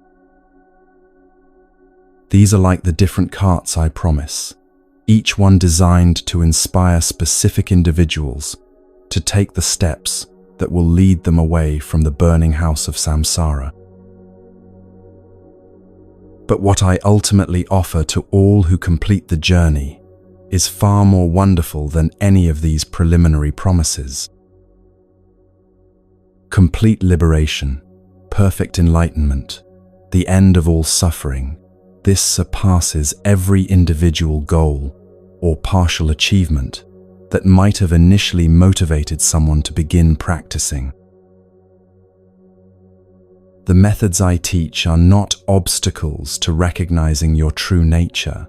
They are skillful means for removing the obstacles that prevent you from seeing what was always there. Just as the Father's promise of carts was not deception but compassionate guidance towards safety, my teachings are not unnecessary complications, but loving support for your journey toward the recognition of your inherent freedom.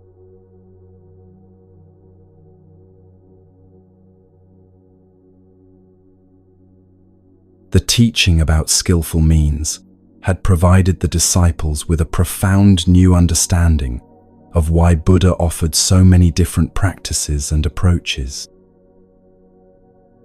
Yet as they reflected on the parable of the burning house, some began to wonder about the relationship between spiritual practice and the inevitable encounters with worldly pleasures that filled their daily lives. Even as dedicated monks, they still experienced moments of enjoyment, the taste of a particularly delicious meal offered by generous villagers, the beauty of a sunset that took their breath away, the warmth of companionship during community gatherings. If these pleasures were natural parts of human experience, how should they relate to them on the spiritual path? Should all enjoyment be viewed with suspicion, or was there a way to experience life's sweetness without falling into the trap of attachment? A thoughtful monk named Kakayana approached Buddha with this question that had been weighing on many hearts. "Master," he said respectfully, "your teaching about the burning house helps us understand why we need guidance away from the dangers of samsara. But this raises a question about how we should relate to the pleasures we encounter along the way. Should we view all enjoyment as dangerous distraction, or is there wisdom that allows us to experience beauty and pleasure without being trapped by them?" Buddha nodded approvingly at this nuanced question, recognizing that his students were developing the kind of sophisticated understanding that moved beyond simple rules toward genuine wisdom. "Kakayana," he replied, "your question touches on one of the most important skills for anyone walking the spiritual path. Let me share with you a story that illustrates both the dangers and the possibilities that exist in our relationship with worldly pleasures. Once upon a time, in a dense forest where ancient trees created a canopy so thick that sunlight reached the ground in only scattered golden beams, there lived a skilled hunter who had learned to capture wild animals using a method that was both clever and cruel. This hunter understood that most forest creatures possessed a natural wariness that made them difficult to approach directly, so he had developed a strategy that took advantage of their innocent desires.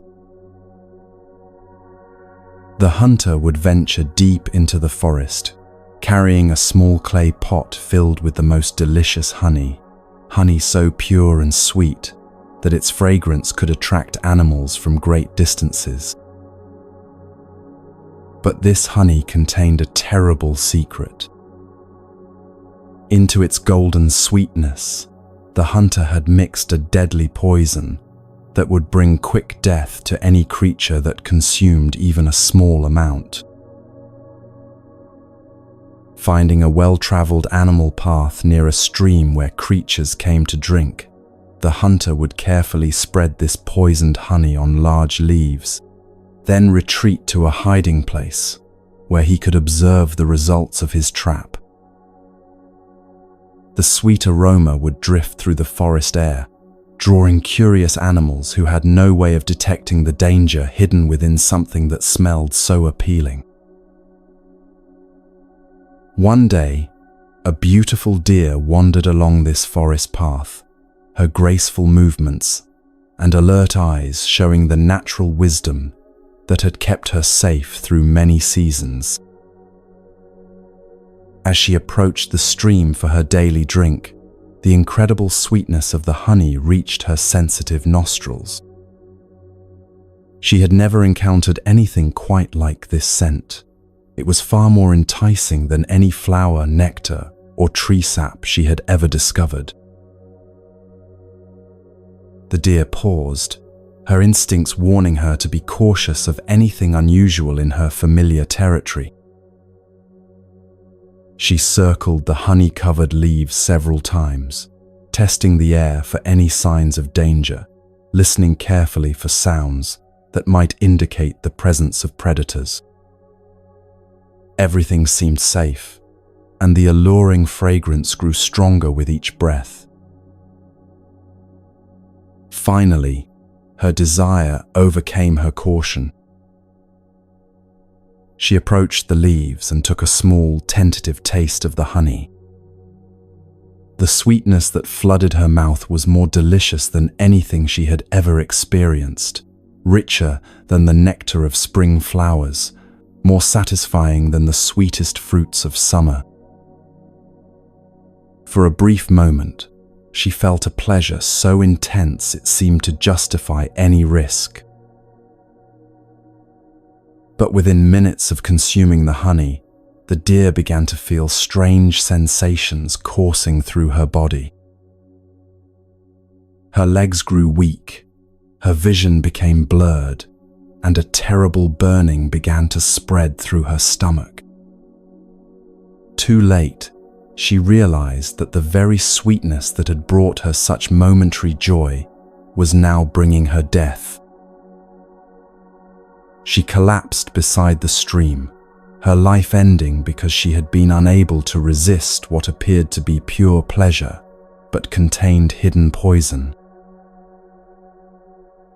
As Buddha finished this part of the story, he looked around at his disciples with eyes full of compassion for all beings who must navigate the complex relationship between desire and wisdom.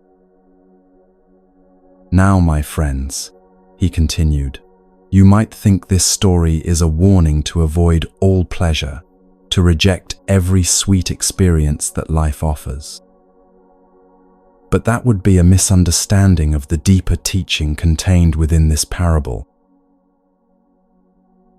The honey itself was not evil. It was genuinely sweet and nourishing. The problem was not the pleasure, but the poison that had been mixed with it, and the deer's inability to distinguish between what was safe to enjoy and what was dangerous to consume. In our human lives, we encounter many experiences that offer genuine sweetness, the joy of friendship, the beauty of nature, the satisfaction of meaningful work, the pleasure of artistic expression. These experiences are not inherently poisonous. They become dangerous only when we approach them with the poison of attachment, when we demand that they provide permanent satisfaction, when we become so dependent on them that our peace depends on their continued presence. The wise practitioner learns to distinguish between pleasure and attachment, between enjoyment and craving. When you taste delicious food, you can appreciate its flavor fully without demanding that the pleasure last forever. When you witness a beautiful sunset, you can be moved by its splendor without trying to possess it or recreate it. When you experience friendship, you can cherish the connection without clinging so tightly that you destroy the very freedom that makes relationship possible. This discernment comes from mindfulness, the ability to observe your own responses to pleasant experiences. When pleasure arises, notice whether it is accompanied by grasping, by demands that it continue indefinitely, by anxiety about losing it. These are the signs that poison has been mixed with the honey. But when you can receive pleasure with gratitude while holding it lightly, when you can enjoy beauty without needing to own it, when you can appreciate sweetness without becoming addicted to it, then you have learned to extract the nourishment from life's honey while avoiding the poison of attachment. The goal of spiritual practice is not to eliminate all enjoyment from life, but to purify our relationship with enjoyment, so that pleasure becomes a gateway to appreciation rather than a trap that leads to suffering. This requires the development of what we call the middle way, neither grasping after every pleasure nor rejecting all beauty, but finding the balanced awareness that can receive life's gifts without being enslaved by them. Tonight, as you encounter whatever small pleasures arise, the comfort of your sleeping mat, the peaceful sounds of evening, the satisfaction of a day spent in meaningful practice, see if you can taste these experiences fully while remaining free from the poison of attachment. Let pleasure be what it naturally is, a temporary gift that enriches life without defining it, sweetness that can be appreciated without becoming a source of dependence or suffering.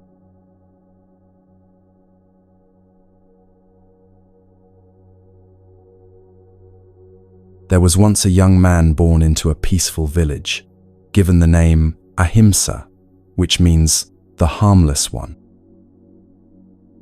His parents chose this name with deep hope that their child would live a life filled with gentleness, wisdom, and contribution to the world around him. And for many years, it seemed their hopes would be fulfilled in the most beautiful way possible.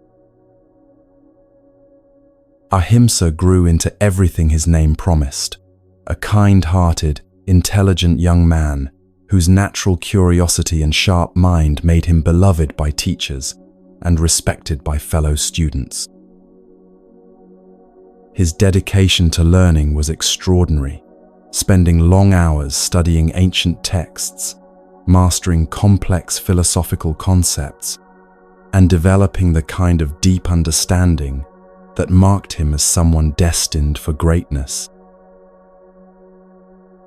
Word of Ahimsa's brilliance reached a renowned teacher who ran an exclusive school for the most promising young scholars in the region. This teacher, impressed by reports of the young man's abilities, invited Ahimsa to join his prestigious institution. It was an honor that families dreamed of, the opportunity to study with a master whose students often went on to become advisors to kings and respected philosophers in their own right.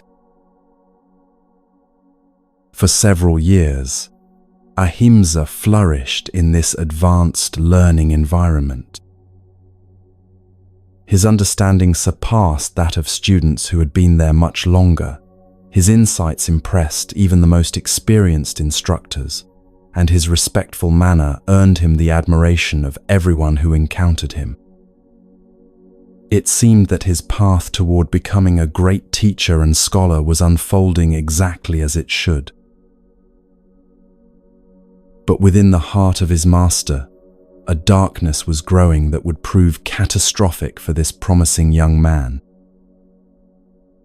As Ahimsa's abilities continued to shine ever more brightly, the teacher began to feel threatened rather than proud.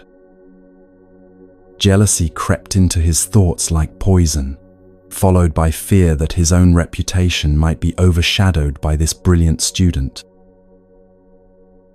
These toxic emotions festered until they transformed into a hatred so intense that the teacher decided to destroy the very person whose gifts had once brought him such satisfaction.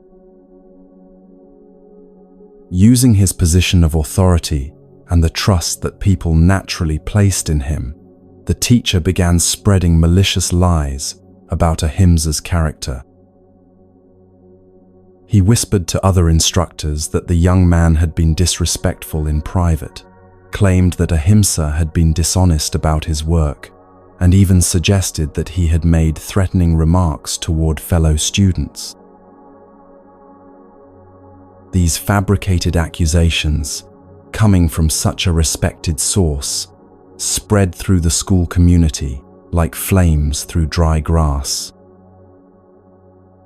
Students who had once admired Ahimsa began to view him with suspicion. Teachers who had praised his dedication started to question his motives. The warm atmosphere of learning and fellowship that had nurtured his growth was replaced by cold stares, whispered conversations that stopped when he appeared, and an isolation that grew more complete with each passing day. Eventually, the lies achieved their intended purpose. Ahimsa was expelled from the school in disgrace, branded as dangerous and unworthy, cast out from the community that had once celebrated his promise. The young man who had devoted his life to truth and learning suddenly found himself rejected by the very world he had served so faithfully. The shock and betrayal of this experience shattered something fundamental in Ahimsa's heart. He wandered into the wilderness, consumed by a rage and despair unlike anything he had ever imagined possible. The injustice burned in his chest like acid, and the pain of being rejected by those he had trusted began to transform into something much darker and more dangerous. In his lost and broken state, Ahimsa encountered a group of bandits who saw in his bitterness and strength a potential recruit for their violent way of life. These men, who lived outside the boundaries of law and morality, welcomed him with the acceptance he had been denied by respectable society. They fed his anger with stories of how the world had wronged them all, how society deserved to suffer for its hypocrisy and cruelty. Gradually, through their influence and his own growing hatred, Ahimsa began to believe that the only way to respond to the injustice he had experienced was to become the very monster that society had falsely accused him of being. If the world insisted on seeing him as dangerous and evil, then perhaps he would give them exactly what they expected. The transformation from Ahimsa the scholar to what he would become was not immediate, but once it began, it progressed with terrifying speed.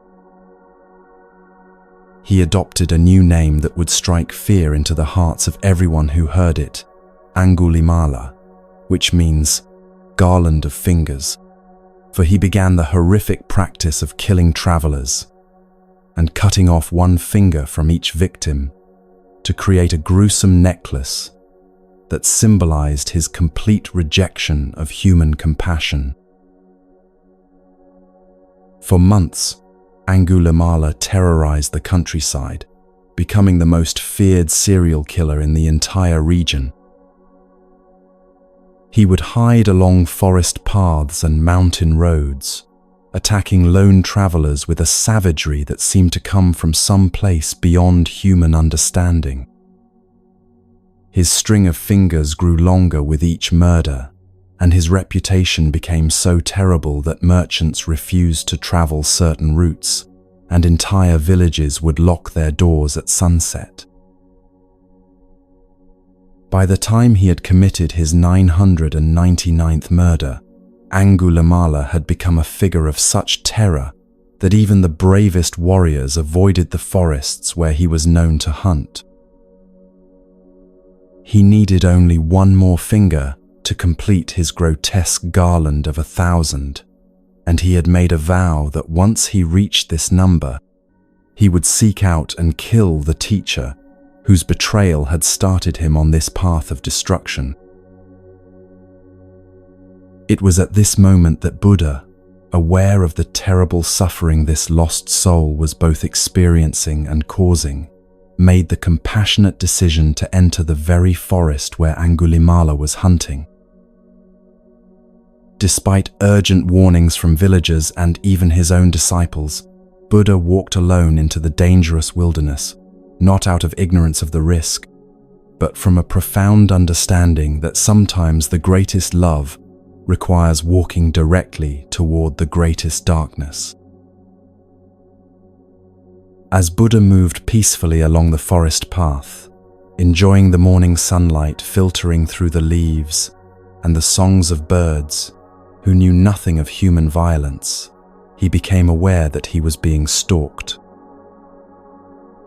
He could sense the presence of someone moving through the trees with the skill of a predator who had perfected the art of hunting human beings.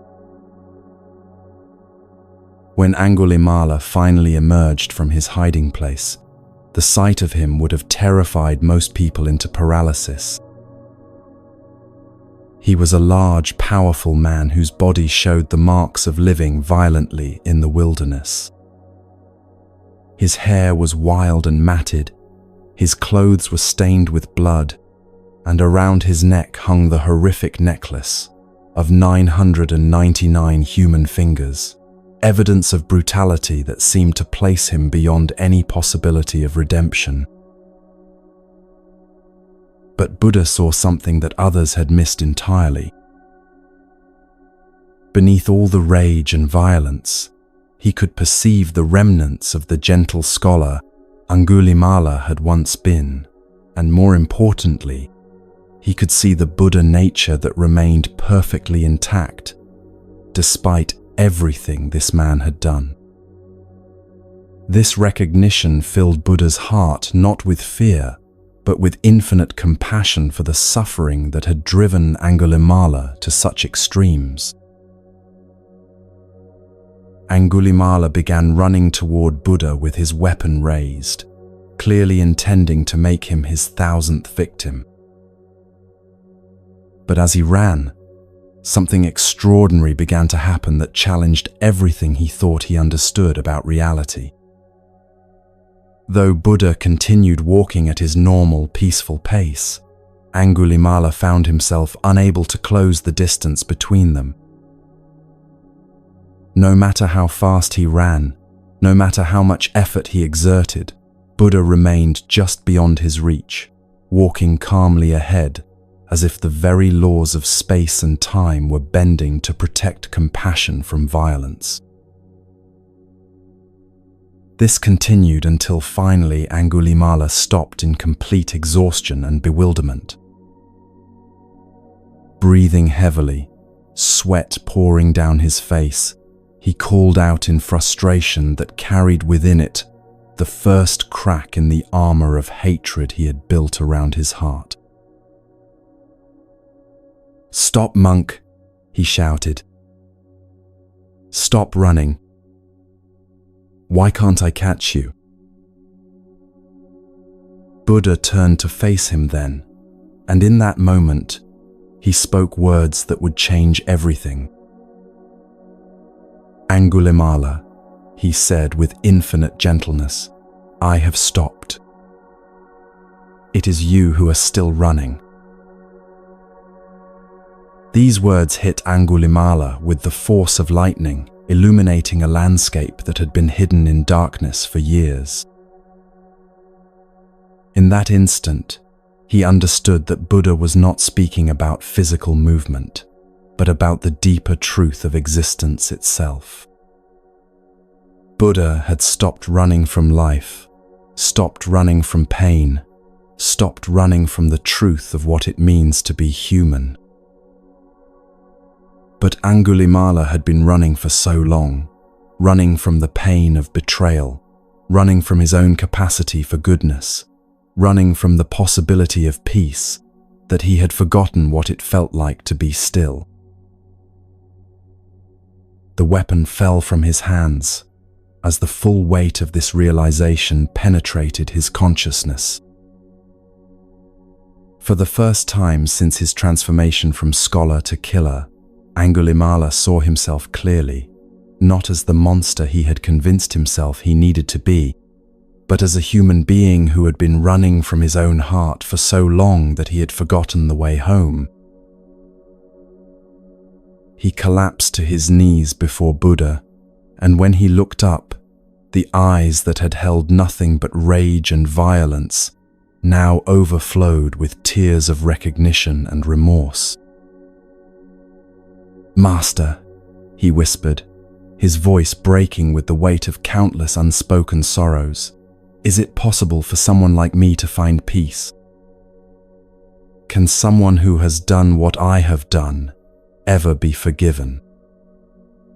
Is there any hope for a heart that has chosen darkness for so long?" Buddha knelt beside him and placed his hand gently on Angulimala's shoulder, meeting his gaze with the unconditional love that he offered to all beings, regardless of their past actions.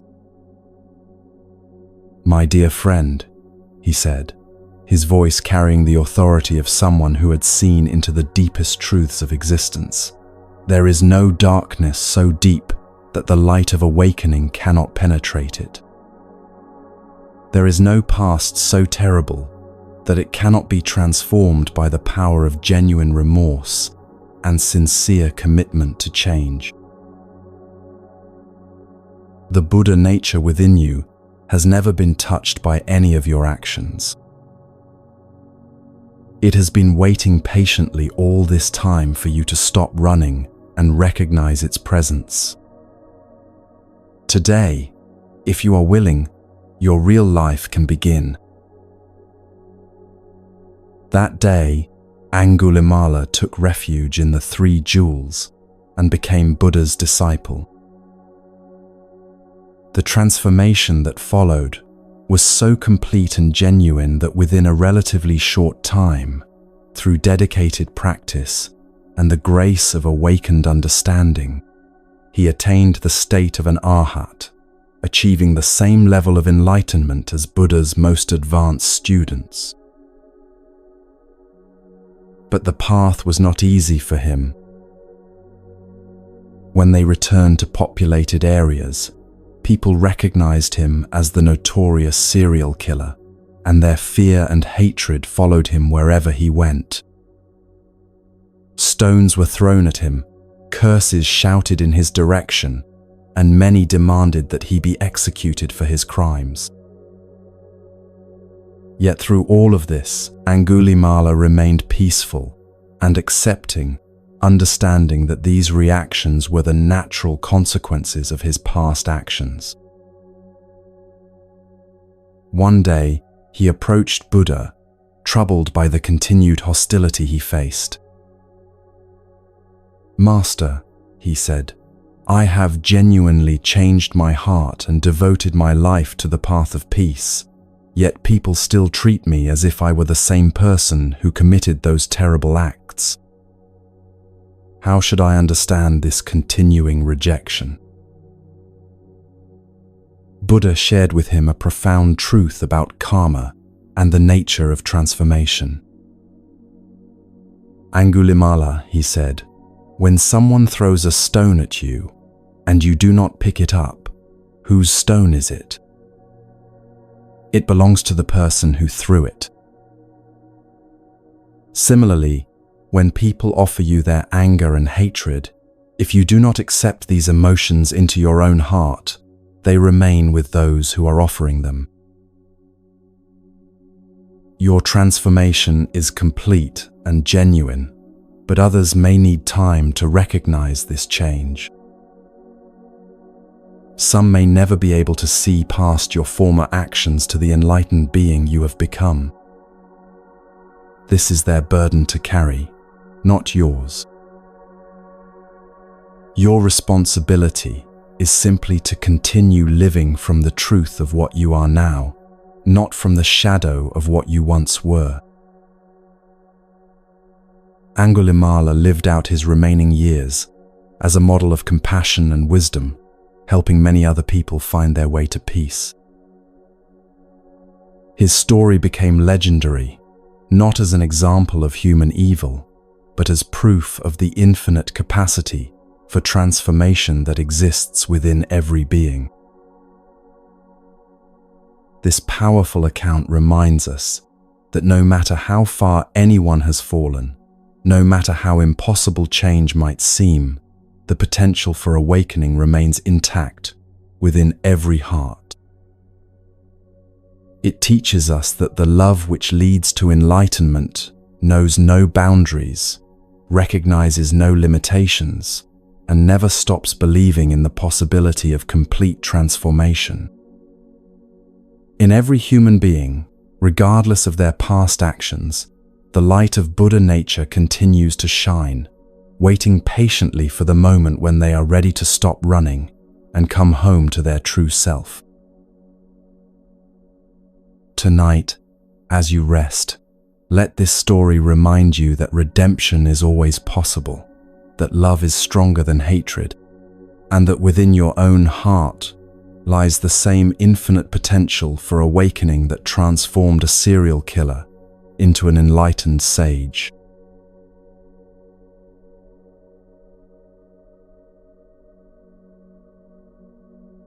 In a remote forest monastery, nestled high among mist-covered peaks, there lived a monk whose dedication to spiritual practice had become legendary throughout the surrounding villages. His name was Kassapa, and he had earned a reputation for the most rigorous and extreme forms of ascetic discipline that anyone had ever witnessed. Kassapa believed with absolute conviction that the path to enlightenment required the complete mortification of the body and the total denial of all physical desires. He had studied the accounts of great sages who had achieved profound realizations through severe austerities, and he was determined to surpass them all in his commitment to self-discipline. In his mind, every comfort accepted, every pleasure experienced, every moment of physical ease was a step away from the liberation he sought so desperately. His daily routine was punishing in its severity. He would rise hours before dawn to begin meditation practices that continued with barely any breaks throughout the entire day. But most extreme of all was his approach to food.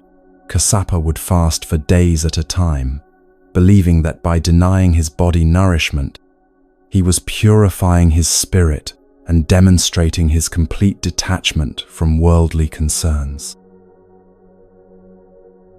These extended fasts were not occasional practices, but a regular part of his spiritual discipline. He would go 3 days eating nothing, then perhaps accept a single handful of rice before beginning another fast that might last even longer. His body had become painfully thin, his ribs clearly visible beneath skin that had taken on a greyish pallor, and his movements had slowed to those of someone much older than his actual years. Yet Kassapa wore his physical deterioration like a badge of honor. Each day that he successfully resisted the body's demands for food felt like a victory over the material world, a step closer to the complete transcendence he believed was necessary for awakening. When other monks expressed concern about his health, he would respond that their worry showed they were still attached to the illusions of bodily existence. The other residents of the monastery watched Kassapa's extreme practices with a mixture of admiration and concern. Some genuinely respected his unwavering commitment and wondered if perhaps they were not dedicated enough to their own spiritual development. Others worried that he was harming himself in ways that might actually impede rather than advance his spiritual progress, but none felt qualified to challenge someone whose reputation for holiness had spread so widely. One morning, as Kassapa sat in meditation near the entrance to the monastery, a young village boy happened to pass by on his way to gather herbs for his family. The child, perhaps 8 or 9 years old, stopped in his tracks when he saw the monk's dramatically weakened condition. Unlike the adults, who had grown accustomed to Kassapa's appearance, the boy's innocent eyes saw immediately that something was terribly wrong. The child approached the monk with the natural compassion that often flows more freely from young hearts than from those that have been hardened by too much thinking about spiritual matters. "Sir," the boy said with genuine concern in his voice, "you look very sick and tired. When did you last eat something? Are you hungry?" Kassapa opened his eyes and looked at the child with surprise. He was not accustomed to being questioned about his practices, especially by someone so young. "I am fasting to purify my spirit and achieve liberation from all worldly attachments," he replied with the tone of someone explaining something obvious to someone who couldn't possibly understand. Food is a distraction from the spiritual path. By denying my body's desires, I am freeing my soul from the prison of material existence. The boy listened to this explanation with the kind of puzzled expression that children wear when adults say things that don't make sense to their practical minds. He looked down at the small bundle of food he was carrying, simple fare that his mother had prepared for his day of herb gathering. Without hesitation, he unwrapped a portion of flatbread and some dried fruit and held it out to Kassapa. "Please take this," the boy said with the matter-of-fact kindness that comes naturally to those who haven't yet learned to complicate simple acts of care. "My mother always packs more than I need, and you look like you need it much more than I do. It's not very much, but it might help you feel stronger." Kassapa stared at the offered food, his mind immediately engaged in an intense internal struggle. His rigorous discipline demanded that he refuse this offering, that he maintain his fast as a demonstration of his commitment to transcending bodily needs. But something about the child's genuine concern, the pure motivation behind the gift, and the simple humanity of the moment began to crack through the rigid walls he had built around his heart. For the first time in months, Kassapa really looked at the person standing before him, instead of seeing him merely as a test of his spiritual resolve. He saw the boy's bright eyes full of natural compassion, the way he held the food with both eagerness to help and patience to wait for a response. In that moment, Kassapa began to realize that in his single-minded pursuit of personal liberation, he had lost touch with something essential, the capacity to receive and respond to the love that others offered. Almost without conscious decision, Kassapa found himself reaching out to accept the boy's gift. As he took the simple food in his trembling hands, he felt something shift inside his chest, a warmth he hadn't experienced in years, a recognition that spiritual practice might involve more than just the endless denial of human connection. As he ate the bread and fruit, the first food he had tasted in 4 days, Kassapa felt not just the return of physical strength, but something far more profound. He realized that in his determination to transcend the world, he had actually withdrawn from the very relationships through which enlightenment might naturally unfold. He had been so focused on his own purification that he had forgotten something fundamental about the spiritual path. The boy watched with satisfaction as some color returned to Kassapa's pale cheeks, then continued on his way with the simple joy of someone who had helped another person without needing any recognition or reward. But for Kassapa, this brief encounter had initiated a profound transformation in his understanding that left him both grateful and deeply confused. Over the following days, Kassapa found himself reflecting on what had occurred, but he knew he needed guidance to understand this shift in his perspective. He had heard that Buddha was teaching at a grove not far from the monastery, and he decided to seek the wisdom of the enlightened master who was known for his deep understanding of the spiritual path. When Kassapa found Buddha, surrounded by disciples beneath a great banyan tree, he approached with the humility of someone whose certainties had been shaken in the most necessary way. He prostrated himself before the teacher and shared his story, his years of extreme fasting, the encounter with the village boy, and the confusion this had created about everything he thought he understood about spiritual practice. "Blessed One," Kassapa said, his voice carrying both respect and vulnerability, "I have devoted years to the strictest discipline, believing that by denying my body all comfort, I was purifying my spirit. But a young boy's simple act of kindness has made me question everything.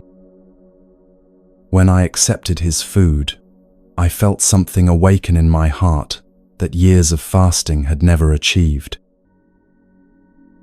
Have I been practicing wrongly all this time? What is the true relationship between discipline and compassion on the path to enlightenment?" Buddha listened with the gentle attention he gave to all sincere seekers, his eyes reflecting both understanding and compassion for this monk's genuine struggle. When Kassapa finished speaking, Buddha smiled with the warmth of someone who had seen many students discover this same crucial understanding. "My dear Kassapa," Buddha began, his voice carrying the authority of someone who had walked every aspect of the spiritual path. "Just as a bird needs 2 wings to fly, so does a seeker of truth need both wisdom and compassion. Discipline without compassion leads to rigidity and spiritual pride. Compassion without discipline can lead to indulgence and lack of focus. But when these 2 qualities are balanced and integrated, they become the very foundation of enlightenment itself. Your years of practice were not wasted, but they were incomplete. True spiritual development requires both the inner work of purification and the outer expression of love. That child became your teacher because he showed you what your heart already knew, but your mind had forgotten that awakening flourishes when we remain open to both giving and receiving, the natural flow of human kindness. Extreme austerity can be a useful tool for developing self-discipline, but it becomes an obstacle when it hardens the heart against the very connections that allow wisdom to flower into compassion. The middle path I teach is not about finding a compromise between extremes, but about discovering the dynamic balance where discipline serves love and compassion is guided by wisdom.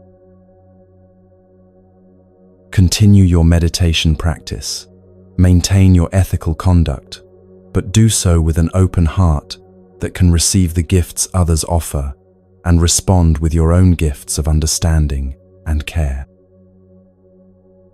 When you practice this way, you will discover that spiritual progress accelerates because you are working with the natural flow of existence rather than against it. From that day forward, Kassapa returned to his monastery with a completely transformed understanding of the spiritual path. He continued to maintain discipline in his meditation and daily routine, but he also opened his heart to the community around him, finding that when wisdom and compassion were integrated, his practice deepened in ways he had never imagined possible.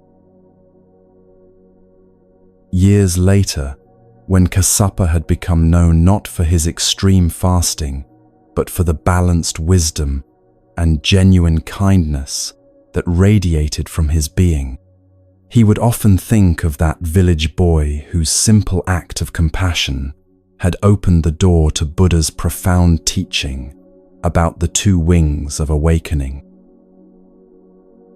He understood then that the spiritual path is not about escaping from human connection, but about engaging with life from a place of greater wisdom and love, where discipline and compassion dance together in perfect harmony.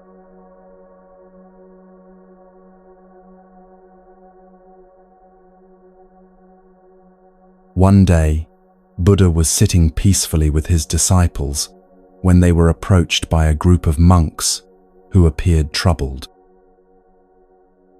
Among them walked a young brother whose face showed the unmistakable signs of someone who had given up on something important, his shoulders sagging with disappointment and his eyes avoiding direct contact with his teacher. The senior monks bowed respectfully before Buddha, then gently urged their struggling companion forward. "Master," one of them said with concern, "this brother took a sacred vow to remain in solitary meditation until he achieved a breakthrough in his practice, but after only a few weeks, he has abandoned his commitment and returned to the community. We fear his lack of perseverance may discourage other students." Buddha looked at the young monk with compassion rather than judgment. "Is this true, my friend?" Buddha asked gently. "Have you given up on the commitment you made to your practice?" The young monk nodded miserably. "Yes, master," he replied, his voice heavy with shame. "I believed I had the strength to achieve enlightenment through intensive practice, but I found myself overwhelmed by doubt and a sense that I was making no progress. I began to feel that perhaps I am not suited for the spiritual path, that maybe I lack some essential quality necessary for awakening." Buddha listened with deep understanding, then settled back against the tree, with the demeanor of someone about to share exactly the medicine this discouraged monk needed. "My dear friend," Buddha began, "this present life is a precious opportunity that should not be wasted. If you give up now, you may spend countless future existences regretting this moment when liberation was within your reach. But tell me, how is it that you have proved so irresolute in this lifetime, when in former existences you demonstrated unwavering determination that saved hundreds of lives. Let me remind you of who you truly are. The discouraged monk looked puzzled but settled in to listen, hoping this teaching might help him understand something important about his struggles.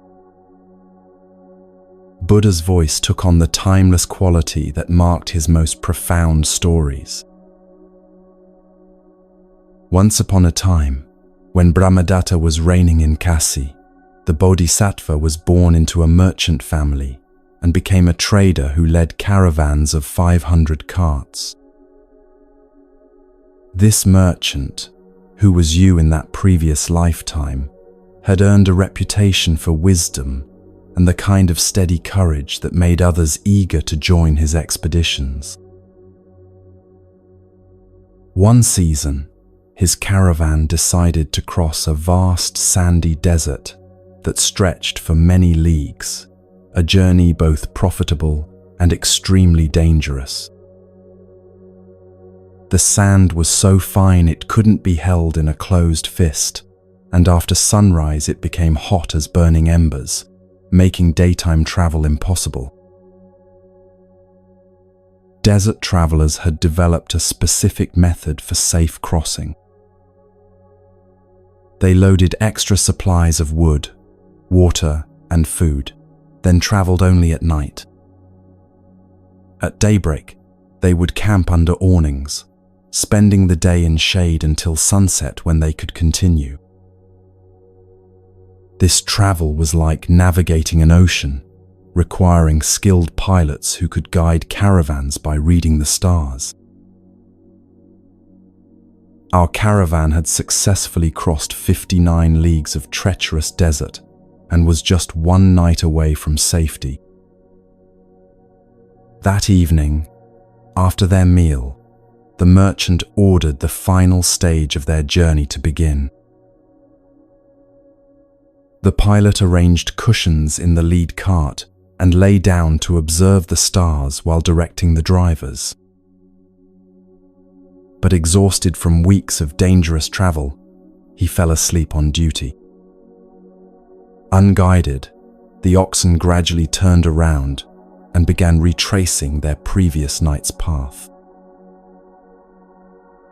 They walked steadily all night, but instead of progressing toward their destination, they moved backward through territory already crossed. When dawn came and the pilot awakened, he realized with horror what had happened. "Stop the wagons! Stop the wagons!" he called out in panic. As the caravan halted, despair spread like wildfire. They found themselves at the same campsite they had left the previous evening, having wasted precious supplies without making progress. Men cried out in anguish, "This is the very camp we left yesterday. We traveled all night only to return where we started. Our water is nearly gone, our food running low, and we're still deep in this merciless desert. We are lost and doomed to die." They unyoked their oxen and spread canopies, but instead of resting, the entire caravan lay down in complete despair. Many had given up hope, convinced that death in the desert was inevitable. But the Bodhisattva refused to surrender. "If I lose heart," he said to himself, "all these people will perish. As their leader, I have a responsibility beyond my own fears. There must be a way to find water, and I must discover it before it's too late." While the morning was still cool, he began walking around the campsite, carefully observing the landscape that others had dismissed as hopeless. His attention was caught by a small tuft of grass growing in apparently dry sand. This grass could only grow if there were water beneath the surface, he reasoned. If I can find that source, we might yet survive. He called for men to bring spades and dig where the grass grew. They dug steadily, 10 cubits, 20, 40, going deeper without finding moisture. At 60 cubits deep, their spades struck solid rock that seemed to block further progress. When the diggers hit this barrier, they threw down their tools in defeat. "It's hopeless," they declared. "There's nothing but rock beneath us." But the Bodhisattva wasn't ready to accept defeat. Something in his intuition told him water might exist below this obstacle. He descended into the pit and knelt on the stone, pressing his ear against its surface with total concentration. There, faint but unmistakable, came the sound of water flowing beneath, the gentle gurgling of an underground stream waiting to be discovered. When he climbed out, his face was bright with renewed hope. He called to his young assistant, "My friend, if we give up now, we shall all perish. But I have heard water flowing beneath that rock. Do not lose heart. Take this iron hammer, go down into the pit, and strike that stone with all your strength." The young man, inspired by his leader's unwavering confidence, obeyed without hesitation. Though everyone else stood in despair, he descended with determination and struck the rock with a mighty blow. The stone split in two and fell away. Immediately, clear, cool water began rising until the pit was filled to the depth of a palm tree's height. The entire caravan erupted in celebration as they realized their persevering leader had saved them from certain death. They drank deeply, bathed, cooked their rice, and watered their oxen. When sunset came, they placed a flag beside the well for future travelers, then continued safely to their destination, selling their goods at great profit before returning home. Buddha paused and looked directly at the discouraged monk, whose face now showed dawning recognition. "You see, my dear friend," Buddha concluded, "in that lifetime you were the merchant leader whose determination saved 500 people from death. You had courage to keep searching when others gave up, wisdom to recognize signs others missed, and faith to believe in possibilities others couldn't see. That same strength, persistence, and capacity for breakthrough exists within you right now. The only difference is that you have temporarily forgotten who you truly are. Just as you found water beneath rock when everyone believed it hopeless, you can find the enlightenment you seek if you refuse to give up. Remember, in spiritual development, as in desert survival, breakthrough often comes when the situation seems most hopeless. Those who persevere through the darkest moments of doubt discover the hidden springs of wisdom that lie beneath ordinary consciousness. The young monk bowed deeply, his heart now filled with renewed determination and profound understanding of his own capacity for spiritual achievement. From that day forward, he returned to practice with unshakable conviction that enlightenment was not only possible, but inevitable for those who refuse to surrender their commitment to awakening.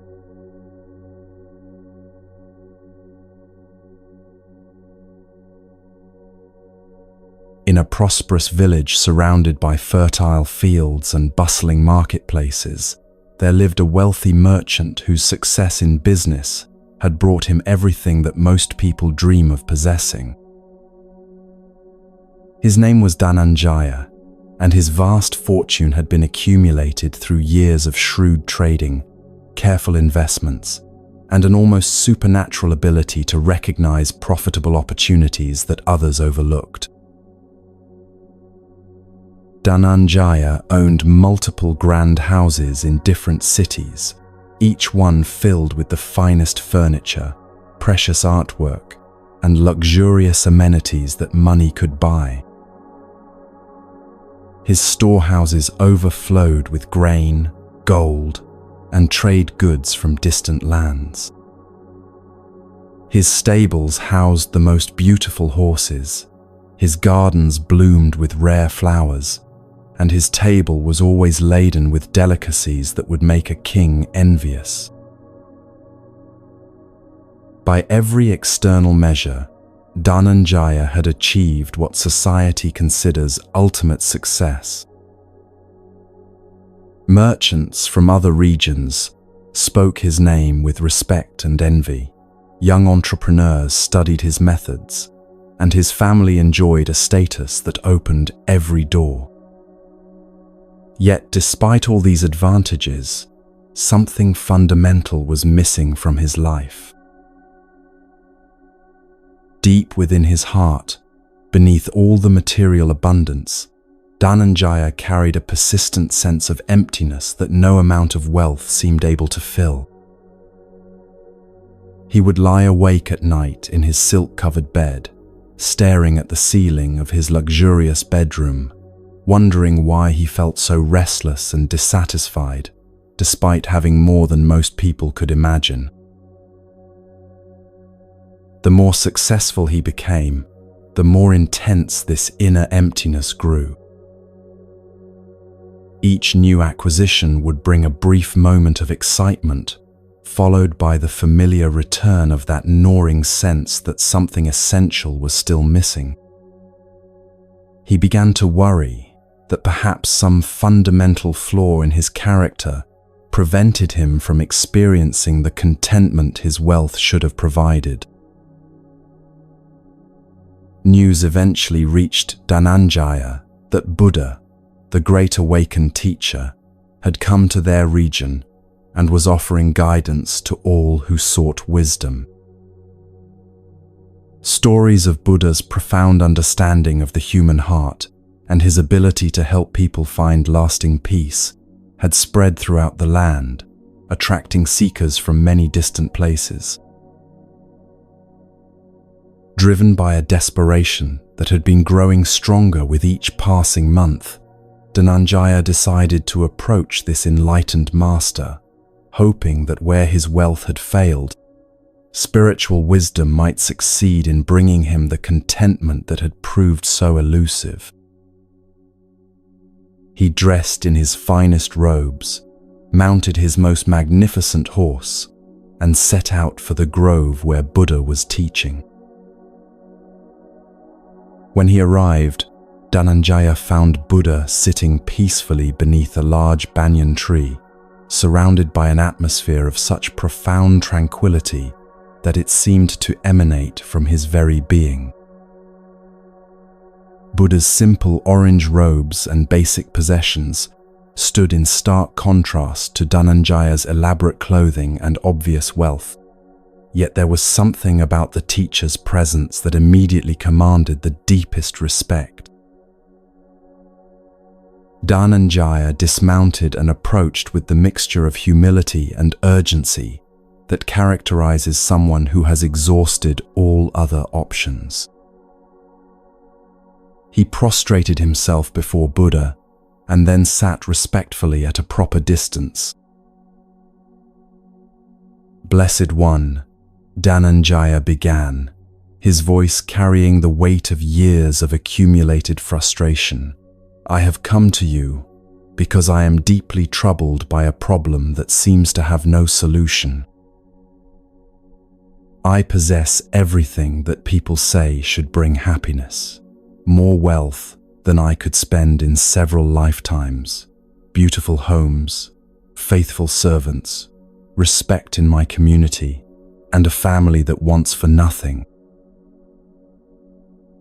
Yet despite all these blessings, I feel empty inside, as if some essential ingredient for contentment is missing from my life. I have tried acquiring more possessions, expanding my business ventures, and increasing my social status, but nothing seems to fill this void that grows larger rather than smaller with each passing year. Please, if you have any wisdom that might help me find the happiness that seems to elude me despite all my advantages, I would be eternally grateful.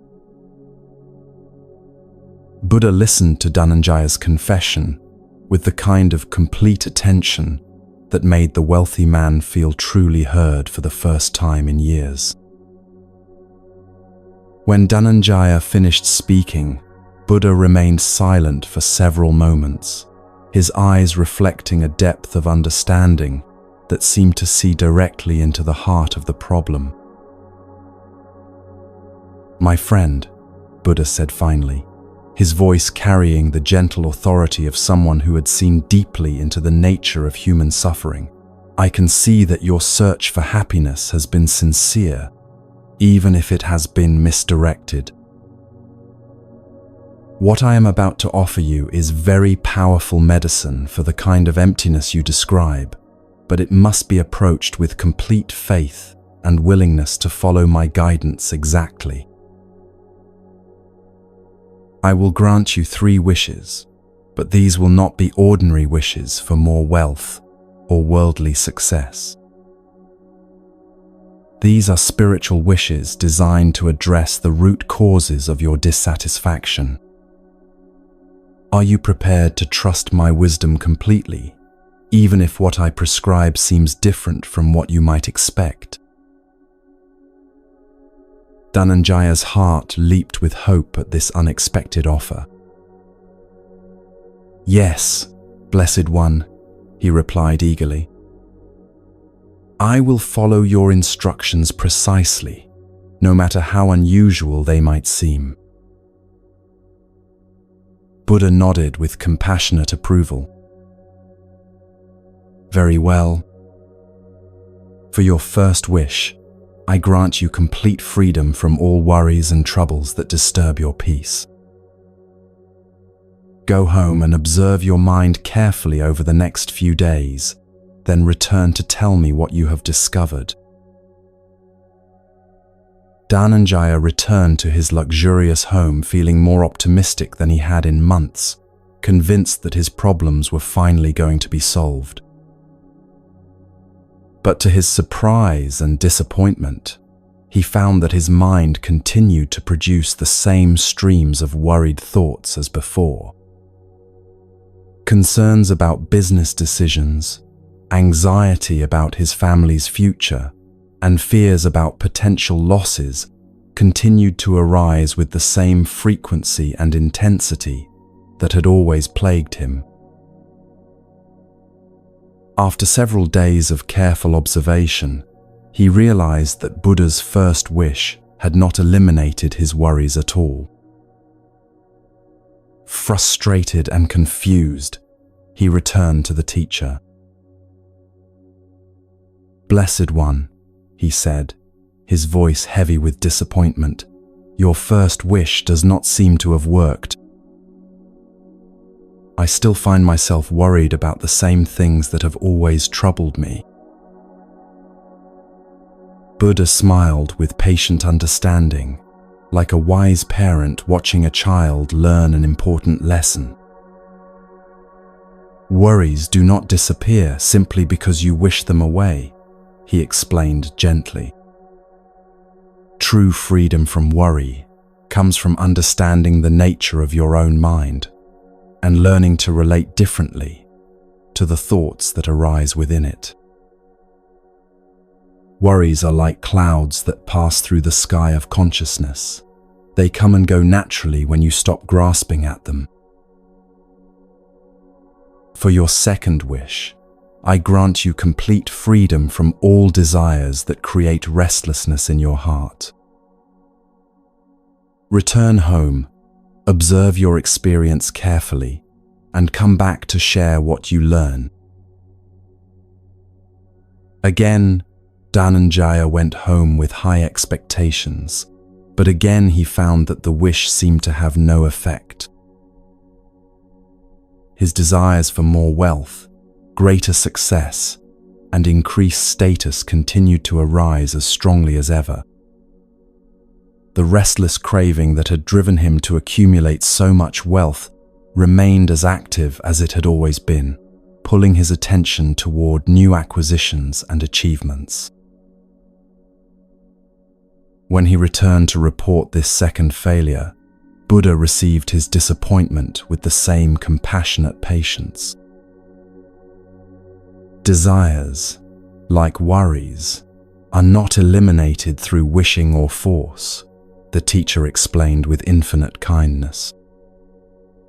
They arise from deeper patterns of thinking and feeling that must be understood and transformed through wisdom rather than simply suppressed through willpower. You have one wish remaining. Think carefully about what you would like to ask for, because this final wish holds the key to everything you truly seek. Dhananjaya sat in thoughtful silence for several minutes, reflecting deeply on his experiences with the first two wishes.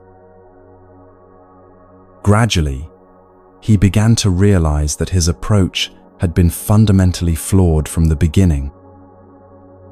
He had been trying to solve his inner problems by changing external circumstances, just as he had always done with business challenges, but the emptiness he felt was clearly not something that could be fixed from the outside. "Blessed One," he said finally, his voice now carrying a humility that had been completely absent before. "For my third and final wish, I ask not for the removal of any external condition or the addition of any new experience. Instead, I wish for the ability to understand myself clearly, to see why I remain dissatisfied despite having everything I thought I wanted, and to discover what true contentment actually requires." Buddha's face brightened with deep satisfaction and obvious delight, like a teacher whose student has finally grasped the most important lesson. "Now you have made a truly wise wish," he said warmly, his eyes sparkling with approval. "This is the one request that can actually be fulfilled, because it seeks understanding rather than escape, wisdom rather than avoidance. Come, sit with me regularly over the coming weeks, and I will guide you in the practices of self-reflection and meditation that will reveal the source of your lifelong dissatisfaction." Over the following month, Buddha patiently taught Dhananjaya how to observe his own mind with clarity and compassion. Through daily meditation and careful self-examination, the wealthy merchant gradually began to see that his restlessness had never been caused by lacking enough possessions, but by his fundamental misunderstanding of where happiness actually comes from. He discovered that he had been seeking in external objects what could only be found through inner development. His wealth had not brought contentment because no amount of external acquisition can fill the emptiness that comes from not knowing one's true nature. Happiness, Buddha showed him, is not something to be achieved through accumulating experiences or possessions, but something to be uncovered by understanding and accepting the peace that already exists within. As this understanding deepened through Buddha's patient guidance, Dhananjaya found that his relationship with his wealth transformed completely. He still enjoyed comfort and beauty, but he no longer depended on them for his sense of well-being. He continued to manage his business affairs successfully, but without the desperate craving that had previously driven all his activities. "You see, my friend," Buddha explained, as Dhananjaya's transformation became complete, "true wealth lies not in what we possess externally, but in our capacity to appreciate what we already have internally and to find contentment independent of changing circumstances. When you understand your own mind clearly, you discover that you already possess everything necessary for genuine happiness, not because you have acquired it, but because you have learned to recognize what was always there." From that day forward, Dhananjaya lived with the profound peace that comes from self-understanding, grateful to Buddha for showing him that the greatest treasure is not gold or jewels, but the wisdom of knowing one's own heart.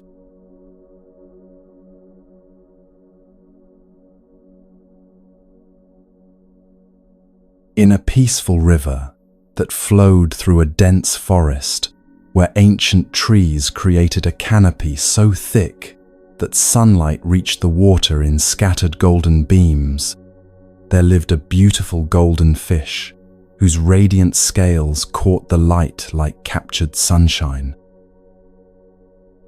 This remarkable creature had become legendary among all the forest inhabitants. Birds would gather along the riverbank to watch it swim. Woodland animals would come to drink at spots where they might glimpse its graceful movements, and even the humans from nearby villages spoke of it with wonder and reverence. The golden fish embodied everything that represents true freedom in the natural world.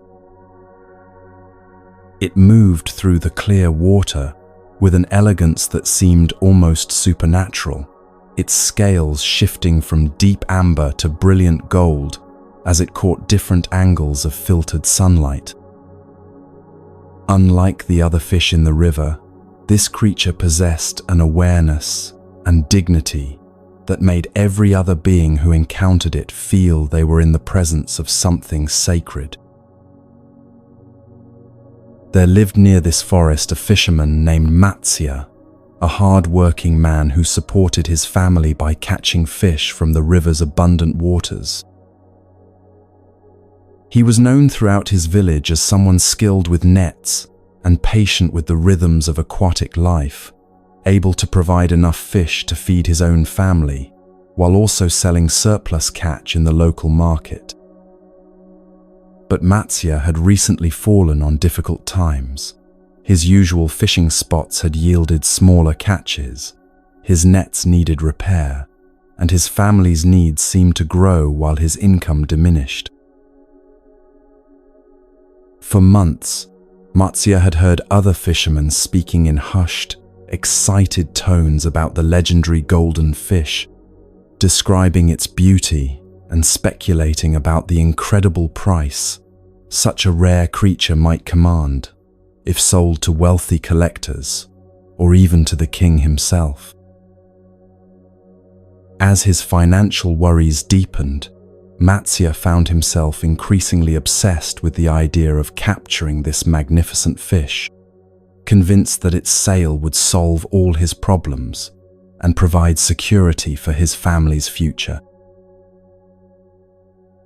One morning, driven by desperation and dreams of wealth, Matsya set out before dawn with his finest net, determined to catch the golden fish that had become the object of all his hopes.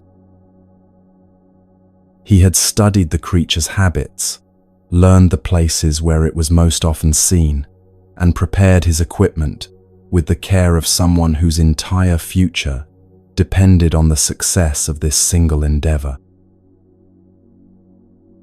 After casting his net numerous times without success, Matsya finally felt the unmistakable pull of something significant caught in his mesh. His heart pounded with excitement as he began to draw in the net, hardly daring to believe that his patience might finally be rewarded. When he pulled the net from the water, his breath caught in amazement. There, thrashing desperately against the confining mesh, was the golden fish itself. The creature was even more beautiful than the stories had described. Its scales seemed to contain their own inner light, and its eyes held an intelligence and awareness that immediately made Matsya feel uncomfortable about what he was planning to do. For a moment, he hesitated, struck by the fish's obvious distress and the way it seemed to be looking directly at him with what appeared to be a plea for mercy. But Matsya's financial desperation quickly overcame his momentary compassion. He placed the golden fish carefully in a large pot filled with river water, already calculating in his mind the fortune he would receive when he presented this prize to the king. He had heard that the royal court paid enormous sums for rare and beautiful creatures, and this fish was certainly the most extraordinary thing he had ever seen. As Matsya was preparing to carry his precious catch to the palace, he became aware of a group of monks walking along the forest path. Among them was a figure whose presence seemed to radiate the same kind of peaceful dignity that Matsya had noticed in the golden fish itself, though he did not immediately recognize that this was Buddha, the awakened teacher whose compassion extended to all living beings. Buddha had been walking in meditation through the forest when his attention was drawn to the commotion by the river. With the heightened awareness that comes from deep spiritual development, he immediately understood the situation, the distress of the trapped fish, the fisherman's excited plans, and the moral choice that hung in the balance of this moment. Approaching Matsya with the gentle manner that characterized all his interactions, Buddha looked first at the golden fish swimming frantically in its small prison, then at the fisherman's face, which showed both triumph and an underlying unease that suggested his conscience was not entirely comfortable with what he was doing. "Good fisherman," Buddha said with genuine curiosity and kindness, "I see you have made quite an unusual catch today. What are your plans for this beautiful creature?" Matsya, pleased to have an audience for his achievement, explained eagerly how he had finally succeeded in capturing the legendary golden fish and how he planned to sell it to the king for what he was certain would be an enormous sum. "This fish will solve all my financial problems," he said with satisfaction. "My family will be secure, and I will finally have the wealth I need to live without constant worry." Buddha listened carefully, then looked again at the golden fish, whose distress was evident in every movement. "My friend," he said gently, "I can see that this fish, like all living creatures, wishes above all to be free. Its life belongs to itself, not to us. Consider this. What if, instead of selling this creature, you were to release it back to its natural home? In doing so, you might receive a reward far greater than any material payment." Matsya looked at Buddha with puzzlement and some irritation. "Respected sir, with all due respect, what reward could possibly be greater than the gold this fish will bring me?" I have struggled for months to provide for my family, and this catch represents the answer to all my prayers. How could letting it go possibly benefit me more than selling it? Buddha smiled with the infinite patience of someone who understood both the fisherman's immediate concerns and the deeper truths that would ultimately bring him greater happiness. When you release this fish, Buddha explained, you free yourself from something far more confining than any financial difficulty. You liberate yourself from the prison of greed and attachment that keeps your heart in constant turmoil. True wealth is not measured in gold or possessions, but in the peace of mind that comes from acting with compassion toward all living beings. The blessings that flow from such actions are not always immediate or obvious, but they bring a richness to life that no amount of money can purchase. There is more to existence than material gain. There is the joy that comes from knowing you have chosen kindness over cruelty, freedom over captivity. Something in Buddha's words and presence began to work a change in Matsya's heart. Looking again at the golden fish, he found himself really seeing its distress for the first time, recognizing its desperate desire for freedom, and feeling genuine empathy for another living being's suffering. The excitement he had felt about his potential profit began to be replaced by an uncomfortable awareness of what his gain would cost this beautiful creature. After several minutes of internal struggle, Matsya made a decision that surprised even himself. "You are right, honored teacher," he said quietly, lifting the pot that contained the golden fish. "This creature deserves its freedom more than I deserve its value." He walked to the edge of the river and gently poured the contents of the pot back into the flowing water. The golden fish paused for a moment, as if understanding what had just occurred, then began to swim in joyful circles, its scales catching the sunlight and creating ripples of light that seemed to dance across the entire surface of the river. Buddha watched this transformation with deep satisfaction. "See how the fish expresses its gratitude through pure joy," he observed. "When we release our attachments and choose compassion over greed, we too experience this same kind of freedom, and our hearts become as light as this creature's movements." As Matsya walked home, he felt something he had not experienced in months, a profound sense of peace that seemed to emanate from the very center of his being. He had chosen compassion over profit, and while he could not yet see how this decision would affect his material circumstances, he knew with absolute certainty that he had made the right choice. In the years that followed, Matsya discovered that Buddha's promise had been fulfilled in ways he could never have anticipated. His life indeed became richer, not through the accumulation of wealth, but through the deep contentment that comes from living in harmony with one's highest values and treating all beings with the respect and compassion they deserve.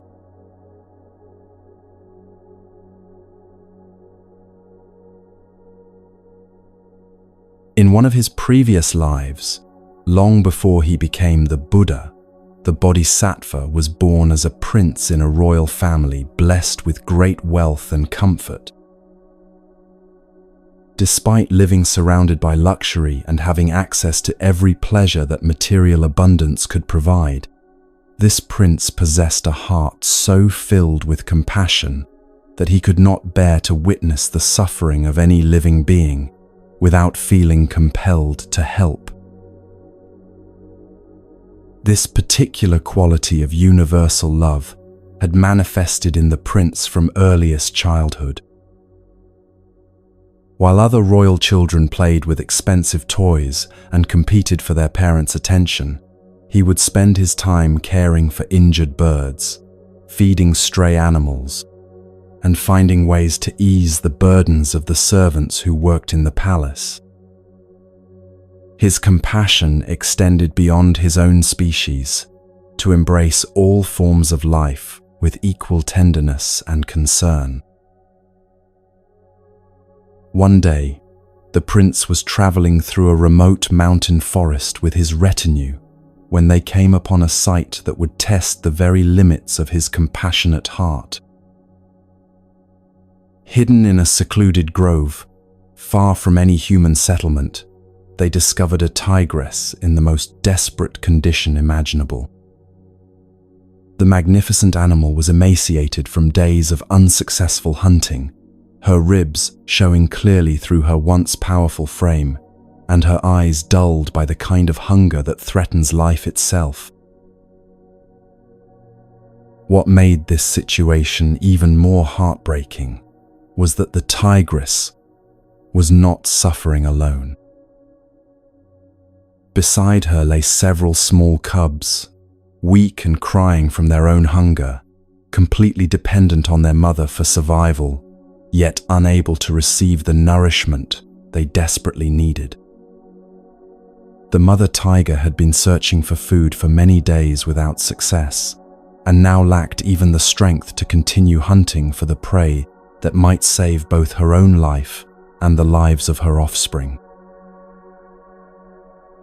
The prince's companions, seeing this dangerous predator, immediately urged him to move away quickly before the desperate animal might attack them in her hunger-driven desperation.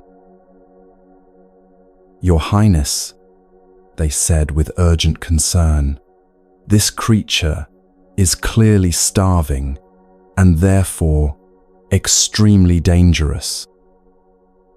We should leave this area immediately and allow nature to take its course without putting ourselves at risk." But the prince found himself unable to turn away from this scene of suffering. Looking at the tigress and her cubs, he saw not a dangerous predator to be feared, but a mother facing the same universal struggle that touches all beings, the desire to protect her young and the anguish of being unable to provide what they need to survive. In that moment, the prince felt such overwhelming compassion that the distinction between his own welfare and the welfare of these suffering creatures seemed to dissolve completely. "My friends," the prince said to his concerned followers, his voice carrying the calm certainty of someone who had suddenly seen with perfect clarity what needed to be done, "I cannot leave knowing that these innocent beings will die from hunger when I have the power to save them. Please continue on your journey and do not wait for me. I have something I must do here." Despite their protests and pleas for him to reconsider, the prince sent his retinue away and remained alone with the starving tiger family. With a heart overflowing with love and a mind completely free from fear, he approached the weakened tigress and spoke to her with the gentleness of someone addressing a beloved friend. "Noble mother," he said softly, "I can see your suffering and the suffering of your precious cubs. I cannot bear to watch you starve when I have the ability to provide what you need. Please, take my life so that you and your children may live. Let my body become the nourishment that will restore your strength and allow you to care for your young ones." What happened next demonstrated the miraculous power of perfect compassion. As the prince lay down before the tigress, offering himself completely without reservation or fear, something extraordinary occurred that touched the very heart of existence itself. The tigress, sensing the pure love and selfless intention behind this incredible gift, found herself unable to simply take what was being offered. Instead of immediately attacking, the great cat seemed to pause in recognition of the profound sacrifice being made for her and her cubs. The prince's willingness to give his life so completely, asking nothing in return except that suffering beings be relieved of their pain, created a transformation that went far beyond the immediate physical situation. Through his ultimate act of compassion, the offering of his own life for the welfare of other beings, the prince demonstrated the highest possible expression of the love that knows no boundaries between self and other. His sacrifice embodied the truth that, when compassion becomes complete, when the heart opens so fully that personal survival becomes less important than the welfare of others, something sacred enters the world that has the power to transform even the most desperate circumstances. This story of the Bodhisattva's sacrifice teaches us that true love is not limited by the boundaries we normally place around our care and concern. When compassion becomes so pure that we would give everything for the welfare of another being, we discover that we have touched the very essence of what it means to be truly awake. The prince's willingness to die for a starving tigress shows us that the heart capable of such love has already transcended the ordinary fears and attachments that keep most beings trapped in the illusion of separation. In our own lives, while we may never face such an extreme test, we can remember that every act of genuine selflessness, every moment when we choose another's welfare over our own comfort, brings us closer to the boundless compassion that transforms both giver and receiver.